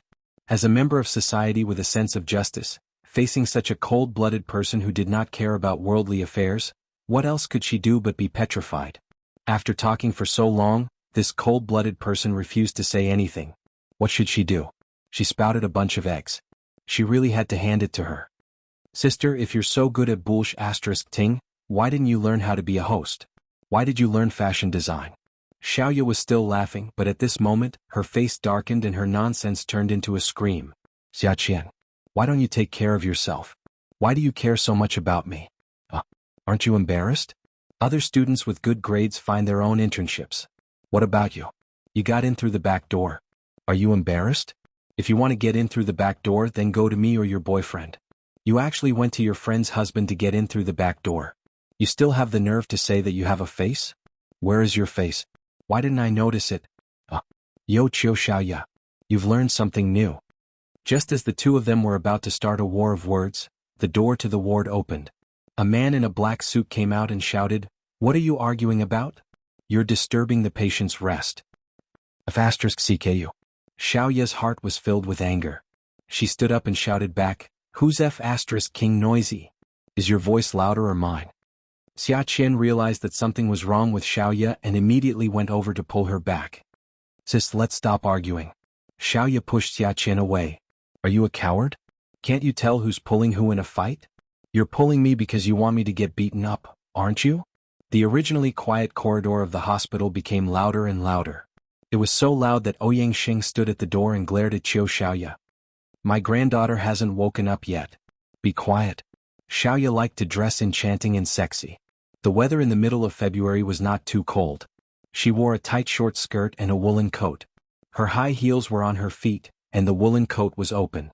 Her figure was wrapped in a protruding front and back.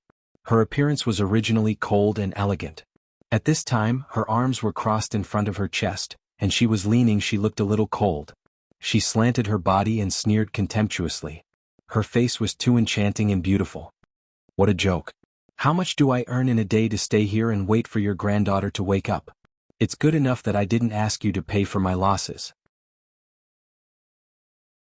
You said that we should ask her clearly when she wakes up? Then we can leave. I'm just making some noise to wake her up faster." "What? She doesn't know how to be grateful when she wakes up faster?" Xiaoya's words were indeed quite harsh and aggressive. It wasn't that she hadn't done business with the family Ouyang before. Ouyang Hai and his wife, and I Jun's, dresses were all made by her. It wasn't that she didn't want to make money peacefully, but she felt that it was bad luck to sit here and wait for Ouyang Yan to wake up. Moreover, Ouyang Xing's face was really annoying. Perhaps she hated the mistress who interfered in her friend's marriage, so she hated Ouyang Xing as well. Ouyang Xing had been proud and arrogant all his life. Who among the younger generation in Haiqing didn't call him fourth master? Even though Jiang Zhao didn't call him fourth master anymore, he still had to call him fourth master hypocritically or mockingly. But this woman, a woman who sold clothes, dared to challenge him like this. Was she tired of living? Her words and tone were full of provocation. Xiaoya looked at Ouyang Xing's changes. An old man could actually look so healthy. She heard that Ouyang Xing was 70 years old, but he didn't look like that at all.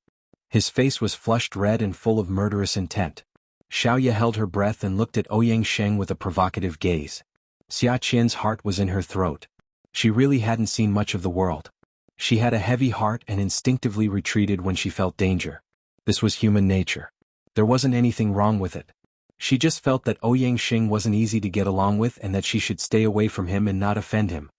"Sis, let's go sit for a while." "Sit for what? My butt is going to grow calluses from sitting. Forget it, let's go." Xiaoya turned around and grabbed Xia Qian's hand. The sound of her high heels was crisp, loud and arrogant. Ouyang Xing pointed at Xiaoya's back. "Rebel. Get her back. I'd like to see if she dares to walk out of this floor without my permission today." Xiaoya didn't stop walking. She held Xia Qian's hand tightly and said in a low voice, Qian, let me tell you, we have to go. If Ouyang Yan wakes up and tells us what happened today, we're done for. You've seen how Ouyang Xing is. We can't afford to offend him." Xia Qian broke out in cold sweat. "Sis, I'm scared." "Don't worry, I'm here." The man in the black suit walked quickly and quickly caught up with Xiaoya and Xia Qian. He turned around in front of them and raised his arm to block their way. Xiaoya asked calmly, "What do you want? Illegal detention?" "Miss Zhou, don't make things difficult for us." Xiaoya touched her face and pretended to be sad. She looked up at the corner to see if there were any cameras. She then looked around and snorted with a smile. "You guys are so funny. This is a public hospital. There are so many people coming and going. There are so many witnesses, doctors, nurses and surveillance cameras. Are you going to use force on me in broad daylight?" Beauty novel Xinwu 799.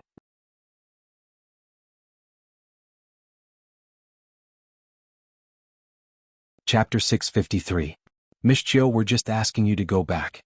When Miss Sun wakes up, she'll naturally be able to leave. Xiaoya naturally understood that Ouyang Xing wasn't going to reason with her. "Then let my sister go." Xia Qian was shocked and her heart was filled with fear. "No, sis, I'll stay here with you." "What are you doing here? Is there meat to eat?"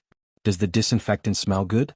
Xiaoya glared at Xia Qian. Jiang Zhao heaved a sigh of relief. When he stood up, he lifted Yi Er. You were the one who unbuttoned my shirt. Button it up for me. Yi Er tugged at Jiang Zhao's collar again. Let me see if you need to dress your wound. Jiang Zhao pushed Yi Er's hand away and buttoned up his own shirt. He smiled. It's fine. I'll go to the hospital to get a rabies vaccine later. Yi Er's lips twitched. This guy really held a grudge. She had scolded him the last time and now he was returning the favor. Okay. Go get it. Get it done. Jiang Zhao buttoned up his shirt and stretched his neck. When he moved his shoulders, it really did hurt. He looked at the woman's red eyes and reached out to flick her brow. Hey, rabies vaccines are very expensive. Do you think it's easy to earn your husband's money? I wake up early and work late every day. I have to endure the anger of my boss and worry about my subordinates messing around. I have to live in fear just to earn a little salary. You're actually asking me to waste my money on vaccinations? Do you even know how to run a household? Yi Er hissed in pain, but she still covered her brow and smiled at Jiang Zhao. Jiang Zhao, you're so bad. You're always teasing me.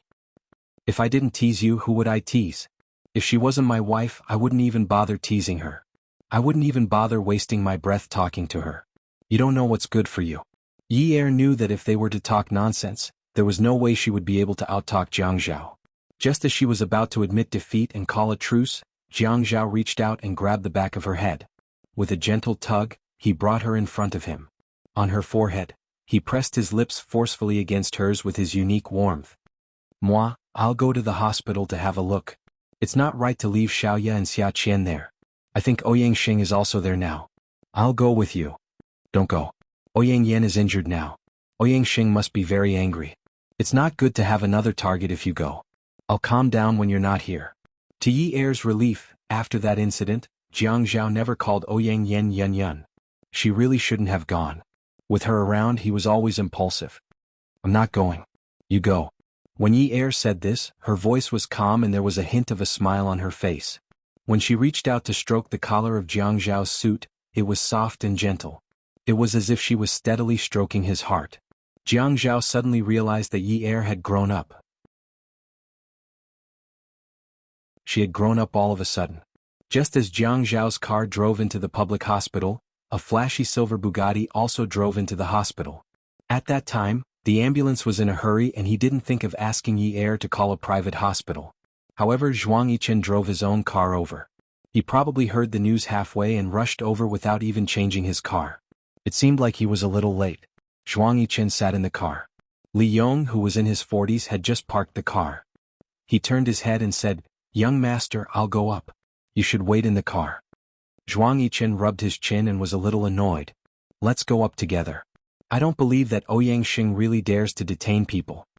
Li Yong was a little worried. "Young master, it's better if you don't show up. If word gets out, it won't be good. Moreover, this is a public hospital. There are so many people coming and going. It's too eye-catching." At this moment, Zhuang Yichen's phone rang. Jiang Zhao's calm voice came from the phone. "Yichen, you go back first. I'll go up." Zhuang Yichen's jaw dropped. "Brother Zhao, Ouyang Xing is not someone to be trifled with. I don't care about anything else. Qiu Xiaoya is now my woman. Today's incident was because of your family. I want a guarantee from you." How could Jiang Zhao not hear Zhuang Yichen's dissatisfaction? At this time, he was not in the mood to bargain with Zhuang Yichen. As a man, he had to take responsibility. Moreover, Zhuang Yichen was telling the truth. Today's incident was because of his family.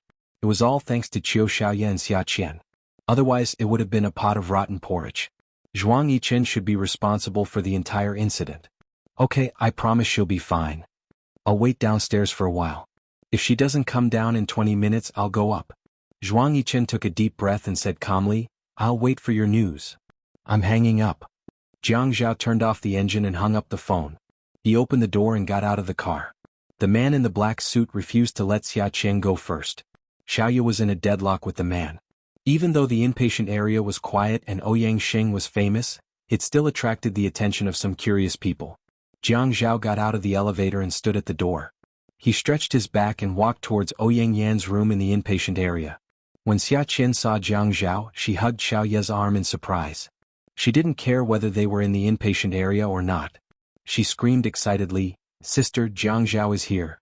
Xiaoya only glanced at him and was slightly disappointed. Ouyang Sheng, who was sitting beside Ouyang Yan's bed, heard Xia Qian's screams and stood up immediately. Ouyang Sheng walked quickly to the door and stretched his neck to take a peek. He saw Jiang Zhao greeting his men, so he went over. "Sir." Although Jiang Zhao had done something to hurt Ouyang Yan, he did not have the slightest intention of pleasing Ouyang Sheng. The way he addressed Ouyang Sheng was very stiff. Ouyang Sheng always felt unhappy when Jiang Zhao addressed him as sir. He said sarcastically, "Mayor Jiang, when you address me as sir, you are picking up the bad habits of the underworld. It's all right. It's just a form of address." Jiang Zhao stopped exchanging pleasantries with Ouyang Sheng. "I was present at the scene today. At that time, I had to appease Yer, so I asked Miss Chiu and the others to send the Ouyang Sheng inspectors over. I'm done with my work now, so I came over to replace them." Ouyang Sheng was unhappy with Jiang Zhao's disrespect. He looked at Chiu and Xiaoya. "You can only leave after Yun Yun wakes up." Jiang Zhao was good at dealing with people. It was just like what he had told Yi-Er. When Yi-Er was not around, he would be calmer. He had to think of the bigger picture, and when he confronts someone, he will know when to stop. Unknowingly, Yi-Er had become his weakness. Dong Xuebing smiled. "Since you think Miss Chiu is better here, I will leave first." Ouyang Sheng knew when to step down. If Jiang Zhao wanted to leave, it would not be as easy as detaining a young girl. Since this matter was related to Jiang Zhao, it would be better for Jiang Zhao to stay here than for Xiaoya. "You can leave now." Qiu Xiaoya only said thank you to Jiang Zhao and left with Xia Qian in her high heels. Ouyang Sheng turned around and led the way. When they reached Ouyang Yan's ward, he asked the staff to close the door. "What happened?" "You have to wait until O Jinan wakes up before asking. If not, you will find my one-sided story boring." Jiang Zhao pulled out a stool and sat down. He took out his phone and sent a message. "She is downstairs. Did you see her?" "Thank you." When Jiang Zhao saw this message, he couldn't help but laugh. Zhuang Yichen had all the morals that a person should have. When they were together, what they liked the most was an equal exchange where they didn't owe each other anything. The words "thank you" sounded very strange. Ouyang Sheng knew that ever since that night at the family Ouyang's house, Jiang Zhao had always treated him like this. Jiang Zhao's attitude was known to Qin Rongfang, but Qin Rongfang did not care. This kind of junior did not even know how to respect his elders. How could he be young and promising? "Jiang Zhao, don't think that I can't teach you a lesson." Jiang Zhao looked up and stared blankly at Ouyang Sheng for a while. Then he suddenly laughed. "I have been very sick recently. I need to be treated." Ouyang Sheng was speechless. Xiaoya went downstairs. The ambulance had not arrived yet. She pulled Xia Qian and was about to call a taxi when she saw a familiar silver light at the exit of the parking lot. Bugatti? Zhuang Yichen's car. It was not that she had sharp eyes, but Zhuang Yichen did not need to be restrained like Jiang Zhao. He was not frugal when it came to things. His car was the same. Rich young men in Haiqing liked to buy limited edition cars to show off their wealth. Xiaoya often said that Zhuang Yichen liked to show off. He obviously wanted to show off, but he insisted that he was low-key. If he really wanted to keep a low profile, he should learn from Jiang Zhao and park a 4 to 5 million yuan sports car in a garage. Occasionally he would drive the car assigned to him. For personal matters, he would drive a black Audi A8 that cost about 2 million yuan. He should not care about the color, the model, the style, and what was popular. However, when did Zhuang Yichen pay attention to these things? Although he said he wanted to keep a low profile, when he spent money and bought things, he was like Qin Fian. He was as high profile as he could be. That's right, the woman kept a low profile. She had never gone out with him for a proper meal. That was only for her. Every time she held a press conference, he would insist on bringing a woman to support her.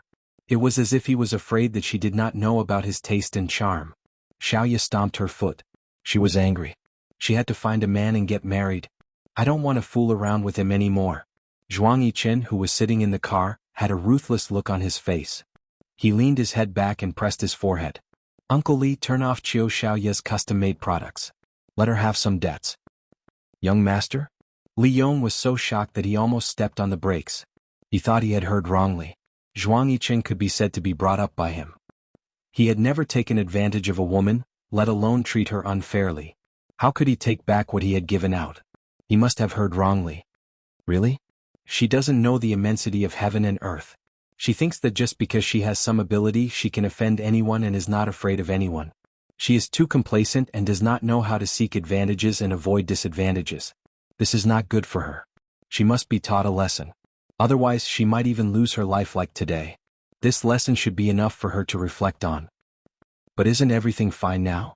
She came out unscathed. If it was someone else, no one would dare to speak to Zhuang Yichen like this. But this person was Li Yong. He was someone whom Zhuang Yichen respected. So, it was not strange for him to explain patiently. That's because Jiang Zhao had gone and I also know about it. So she should be fine today.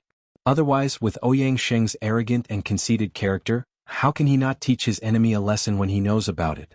If that's the case, Ouyang Sheng will also close down her shop. She might not have any debts, but it's hard to say if she will be hurt. Li Yong immediately understood. I will get it done. Thank you for your hard work. Yi'er was worried.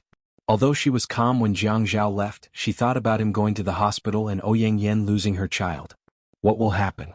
Jiang Zhao said that Ouyang Sheng should have gone to the hospital. Would his father-in-law whip him again this time? Beauty novel Hongcha 866.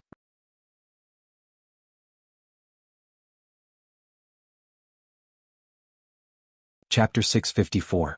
Yi'er reached out and grabbed the sweater over her heart. She paced back and forth anxiously in the office, feeling exceptionally frustrated. When she exhaled, she had already grabbed her thin jacket, opened the office door and ran out. Yi'er asked Xiaoya where Ouyang Yan was staying. She repeatedly assured Xiaoya that she wasn't going to cause trouble, but she was worried that Jiang Zhao would be alone. Only then did Xiaoya tell her the address. When Yi'er entered the ward, Jiang Zhao's face darkened. What are you doing here? I came to take a look. Yi'er was a little timid. When she saw Ouyang Sheng, she knew that she was a burden and that she wasn't needed here. But when she saw that Jiang Zhao was unharmed, she felt relieved. Not long after Yi'er arrived, Ouyang Yan woke up. Jiang Zhao thought about it. With Yi'er around, at least she could see his attitude towards Ouyang Yan clearly. She wouldn't let her imagination run wild in the future. Jiang Zhao could only have one wife. He would only have one for the rest of his life. He would never divorce her. His children would never become the children of a single-parent family. He held Yi'er's hand as they stood in the ward. Ouyang Sheng looked at Jiang Zhao's indifferent expression and felt annoyed. He called the nurse over to put a pillow under Ouyang Yan's head. Yi'er was a little nervous, but she thought that this was also a good thing. Now that they had gotten into trouble, it was their first time facing it together. No matter what punishment Jiang Zhao would receive, she would stay by his side and watch over him. Looking at Ouyang Yan's pale face, Yi'er couldn't bear it. But this thought only lasted for a moment. If Ouyang Yan hadn't plotted against Jiang Zhao and provoked her, how could Jiang Zhao be so ruthless? Serves him right. When these two words suddenly popped up in Yi'er's mind, she was dumbfounded. It turned out that he was so vicious. The Ouyang Yan deserved it, but Jiang Zhao suffered. Ouyang Sheng patted Ouyang Yan's shoulder with heartache and hatred. Yun, tell Grandpa what happened. Grandpa will fight to the death for you. Jiang Zhao patted the back of Yi'er's hand and said calmly, Today. Ouyang Yan suddenly looked at Ouyang Sheng and opened her mouth, interrupting Jiang Zhao. Her voice was as soft as a mosquito's, but it was still heard clearly by everyone in the quiet environment. Grandfather. Yes, I was careless. I went to Yunye's place today to look for trouble, but she didn't show up. I lost my temper and bumped into the table. That's why I ended up like this. Yi'er was stunned.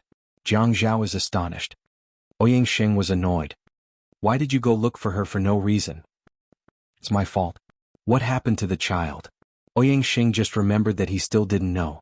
He was afraid that Jiang Zhao would hear him, so he whispered into Ouyang Yan's ear. Ouyang Yan slowly closed her eyes and let out a long sigh. Don't ask any more, Grandpa. Jiang Zhao and Yi'er's feelings were so complicated that they couldn't get over it. Logically, Ouyang Yan should hate them to death, but now she was trying to absolve Jiang Zhao. As long as Ouyang Sheng knew that Jiang Zhao was the one who did it, he would definitely sue Jiang Zhao. Yi'er thought that Ouyang Yan loved Jiang Zhao, so she must be worried that Jiang Zhao would go to jail, even if Jiang Zhao had killed her child. How strong was this kind of love? Yi'er bit her lip. She scolded herself 1,000,000 times in her heart for her earlier viciousness. Jiang Zhao didn't feel good. He didn't feel guilty at first, but now his heart was filled with guilt. He didn't want to owe this favor. He wanted to speak up, but Yi'er pinched him and looked at him pleadingly. Ouyang Yan looked up at Yi'er and Jiang Zhao indifferently. Her emotions didn't fluctuate. Both of you can go out. I want some peace and quiet. I don't want to say anything. I hate to hear anyone talk now. Ouyang Sheng said, Both of you can go out. Jiang Zhao pulled Yi Er out of the room. As soon as they went out, Ouyang Yan's clear and weak eyes suddenly became fierce.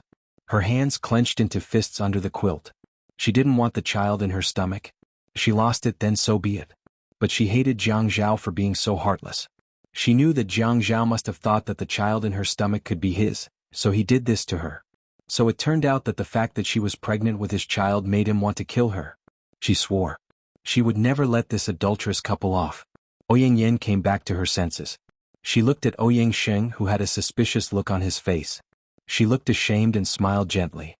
"Grandpa, don't ask me any more, okay?" Ouyang Sheng's face turned cold. "Yun, there were outsiders just now, so I couldn't embarrass you. Now you're asking Grandpa to stop asking? Whose child is it? How did it come about?" Ouyang Sheng doted on his granddaughter like his life depended on it. But he couldn't help but get angry at such an embarrassing matter. "Anyway, I'll insist that it's Jiang Zhao's."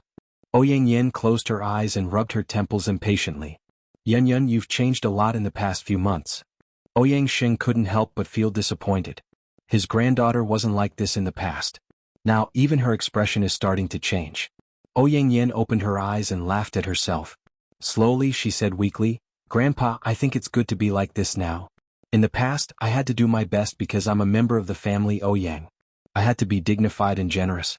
I was the role model of all the young ladies of the wealthy families. I had to be reserved and polite because I was an outstanding seedling in the eyes of the elders of the aristocratic families." After sighing softly, her eyes were filled with fatigue. "I also know that Jiang Zhao is good. When I left High City, I already knew that Jiang Zhao was good. I'm not blind. Among the young masters of the aristocratic families in High City, there are only a handful who are as outstanding as Jiang Zhao. How many of them can compare to him in terms of upbringing and personal qualities? I didn't want to, but I was too tired from being tied up at that time, so I wanted to go out and release myself. If I made a scene in High City, what would others think of the family Ouyang? What would Jiang Zhao think of me then? I didn't waste my time away from home for the past few years. At least I know that High City is better than Jiang Zhao. I'm still young and can get married and have children immediately." At this point, she stretched out her hand from under the blanket and covered her mouth as she sobbed. When she sobbed, her speech was choppy and incoherent. From time to time, her tone would become heavier to express her dissatisfaction and helplessness. "When I came back, I even bought baby's breath and lilacs. They symbolized how deeply I loved him. I wanted to express my goodwill to him, but later I found out that he was a block of wood and didn't understand the language of flowers at all. I should have known that he didn't understand these things. I said I'd stay in his apartment and he'd let me stay there, but I didn't expect him to move away. I thought that maybe he just wanted to take advantage of me. He's arrogant to begin with. After all these years, he should have been uncomfortable. But how many days has it been?" That Yunyi jumped out. "Grandpa, I thought that he just wanted to take advantage of me and put on airs in front of me. I thought that he was waiting for me to apologize to him, but I thought that how could I apologize to him? He loves me. After interacting with me for a while, he won't be able to hold it in anymore and will come back to look for me to get back together with him." Ouyang Yan raised her head and roared. Her wrist was placed on her eyes, and her tears instantly wet the pillow. She muttered and repeated, "Oh, Yunyi. Yunyi is so shameless. She found out about my existence and jumped out to propose." "Grandpa, have you ever seen such a shameless woman? Proposing to a man? She forced Jiang Zhao to that extent in front of so many people. If she hadn't jumped out like this, would Jiang Zhao have married her? It's impossible. Even if he wanted to marry her, he would have waited for Yun Hongwei's case to be over. It would have been at least a year or two. If that was the case, wouldn't I have had a chance if I noticed something amiss in a year or two? My chances were all snatched away by Yunyi. It's all her fault. I hate her to death." Ouyang Sheng couldn't help but feel sad. He reached out his old hand to wipe away the tears on Ouyang Yan's face. "Yun, Grandpa told you a long time ago. Grandpa, I know. If I had known that Jiang Zhao liked a shameless person like Yunyi, I wouldn't have left Haiqing to go crazy. I would have just become a shameless lunatic like Yunyi. Yun, Grandpa, don't ask me about the child. Anyway, I insist that it's Jiang Zhao's. Then can Jiang Zhao admit to this matter? I insist that it's his. He can't do anything about it." Ouyang Yan gritted her teeth. She would bribe the doctor. It was something that couldn't be done without money. On the way back to the office, Jiang Zhao received a call from Xiaoya. Xiaoya didn't mean to call Jiang Zhao. Instead, she called Yi Er first. Yi Er told her about Ouyang Yan's reaction in the hospital and felt a little upset. Xiaoya understood Yi Er a little. After all, she was young and easily moved. Moreover, Yi Er lacked love and care. She would remember anyone who treated her well. Yi Er was a woman who knew how to be grateful. At this juncture, Ouyang Yan's exoneration of Jiang Zhao had undoubtedly tipped the scales in Yi Er's heart. However, a bystander could see things clearly. If this matter had happened to her, she might have been moved as well. However, Xiaoya was surprisingly cold-blooded at this moment. Especially when she thought of Ouyang Sheng's face, she got angry. She felt that there wasn't a single good person in that nest. Yi Er couldn't make sense of it. She felt that she should give Jiang Zhao a heads-up. She told him about what had happened in the hospital just now. The embryo and other things had been arranged, but she was worried that there might be a change in the situation. It was best to keep an eye on it. Jiang Zhao was slightly doubtful. Jiang Zhao, don't be silly. You and Yi Er are the ones involved. Anyone would feel guilty. After all, you were the one who lost the child. No matter if it's you or Yi Er, you'll definitely feel even more guilty if Ouyang Yan doesn't pursue the matter. Even if you didn't feel guilty at the start, I'm afraid you'll feel that you've let her down. But let me tell you, the child isn't yours, which is why she's so soft. When the time comes, there won't be any evidence left. Xiaoya felt that other than making a lot of money, she had also heard a lot of gossip. The secrets of those rich and powerful families were especially pleasant to hear. What kind of methods, what kind of opportunities, what kind of thoughts, what kind of strategies? It was as if she was watching a melodramatic 8 o'clock TV drama every day. It was as if she had done something bad and suddenly changed for the better. It might not necessarily be because she had discovered her conscience, but it might become worse. She had to remind the young couple of this problem. Therefore, she had to remind this couple that it was very necessary to sound the alarm. After all, Jiang Zhao was a man. He hardened his heart faster than a woman.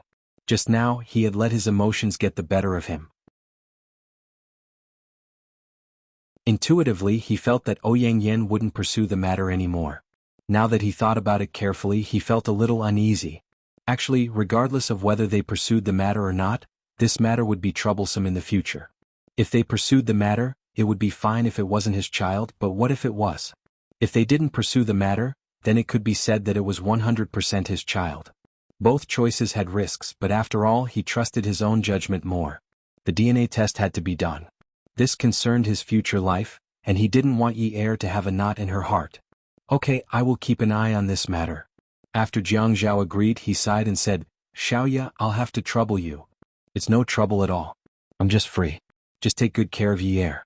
Night came early in February in Haiqing. After dinner, the Qin family called and requested that Jiang Zhao and Yi Er return to the mansion. Yi Er felt uneasy. After that, the two of them pretended to be relaxed as they entered the mansion. Both of them knew that nothing good would happen if they were asked to return to the mansion after dinner. They entered the main hall of the proper Chinese-style central room. Qin Rongfang was sitting at the head of the main hall with a blank expression. And when Ouyang Xing sat at the head of the first guest seat, Yi Er thought to himself, so this matter still came knocking on our door. Yi Er held onto Jiang Zhao's hand and refused to let go. It was rare for Qin Zhen to attend such a debating event. Last time, she knew that Jiang Liqing was going to blow up, so she didn't come to watch. It was useless even if she did, and she couldn't stop him.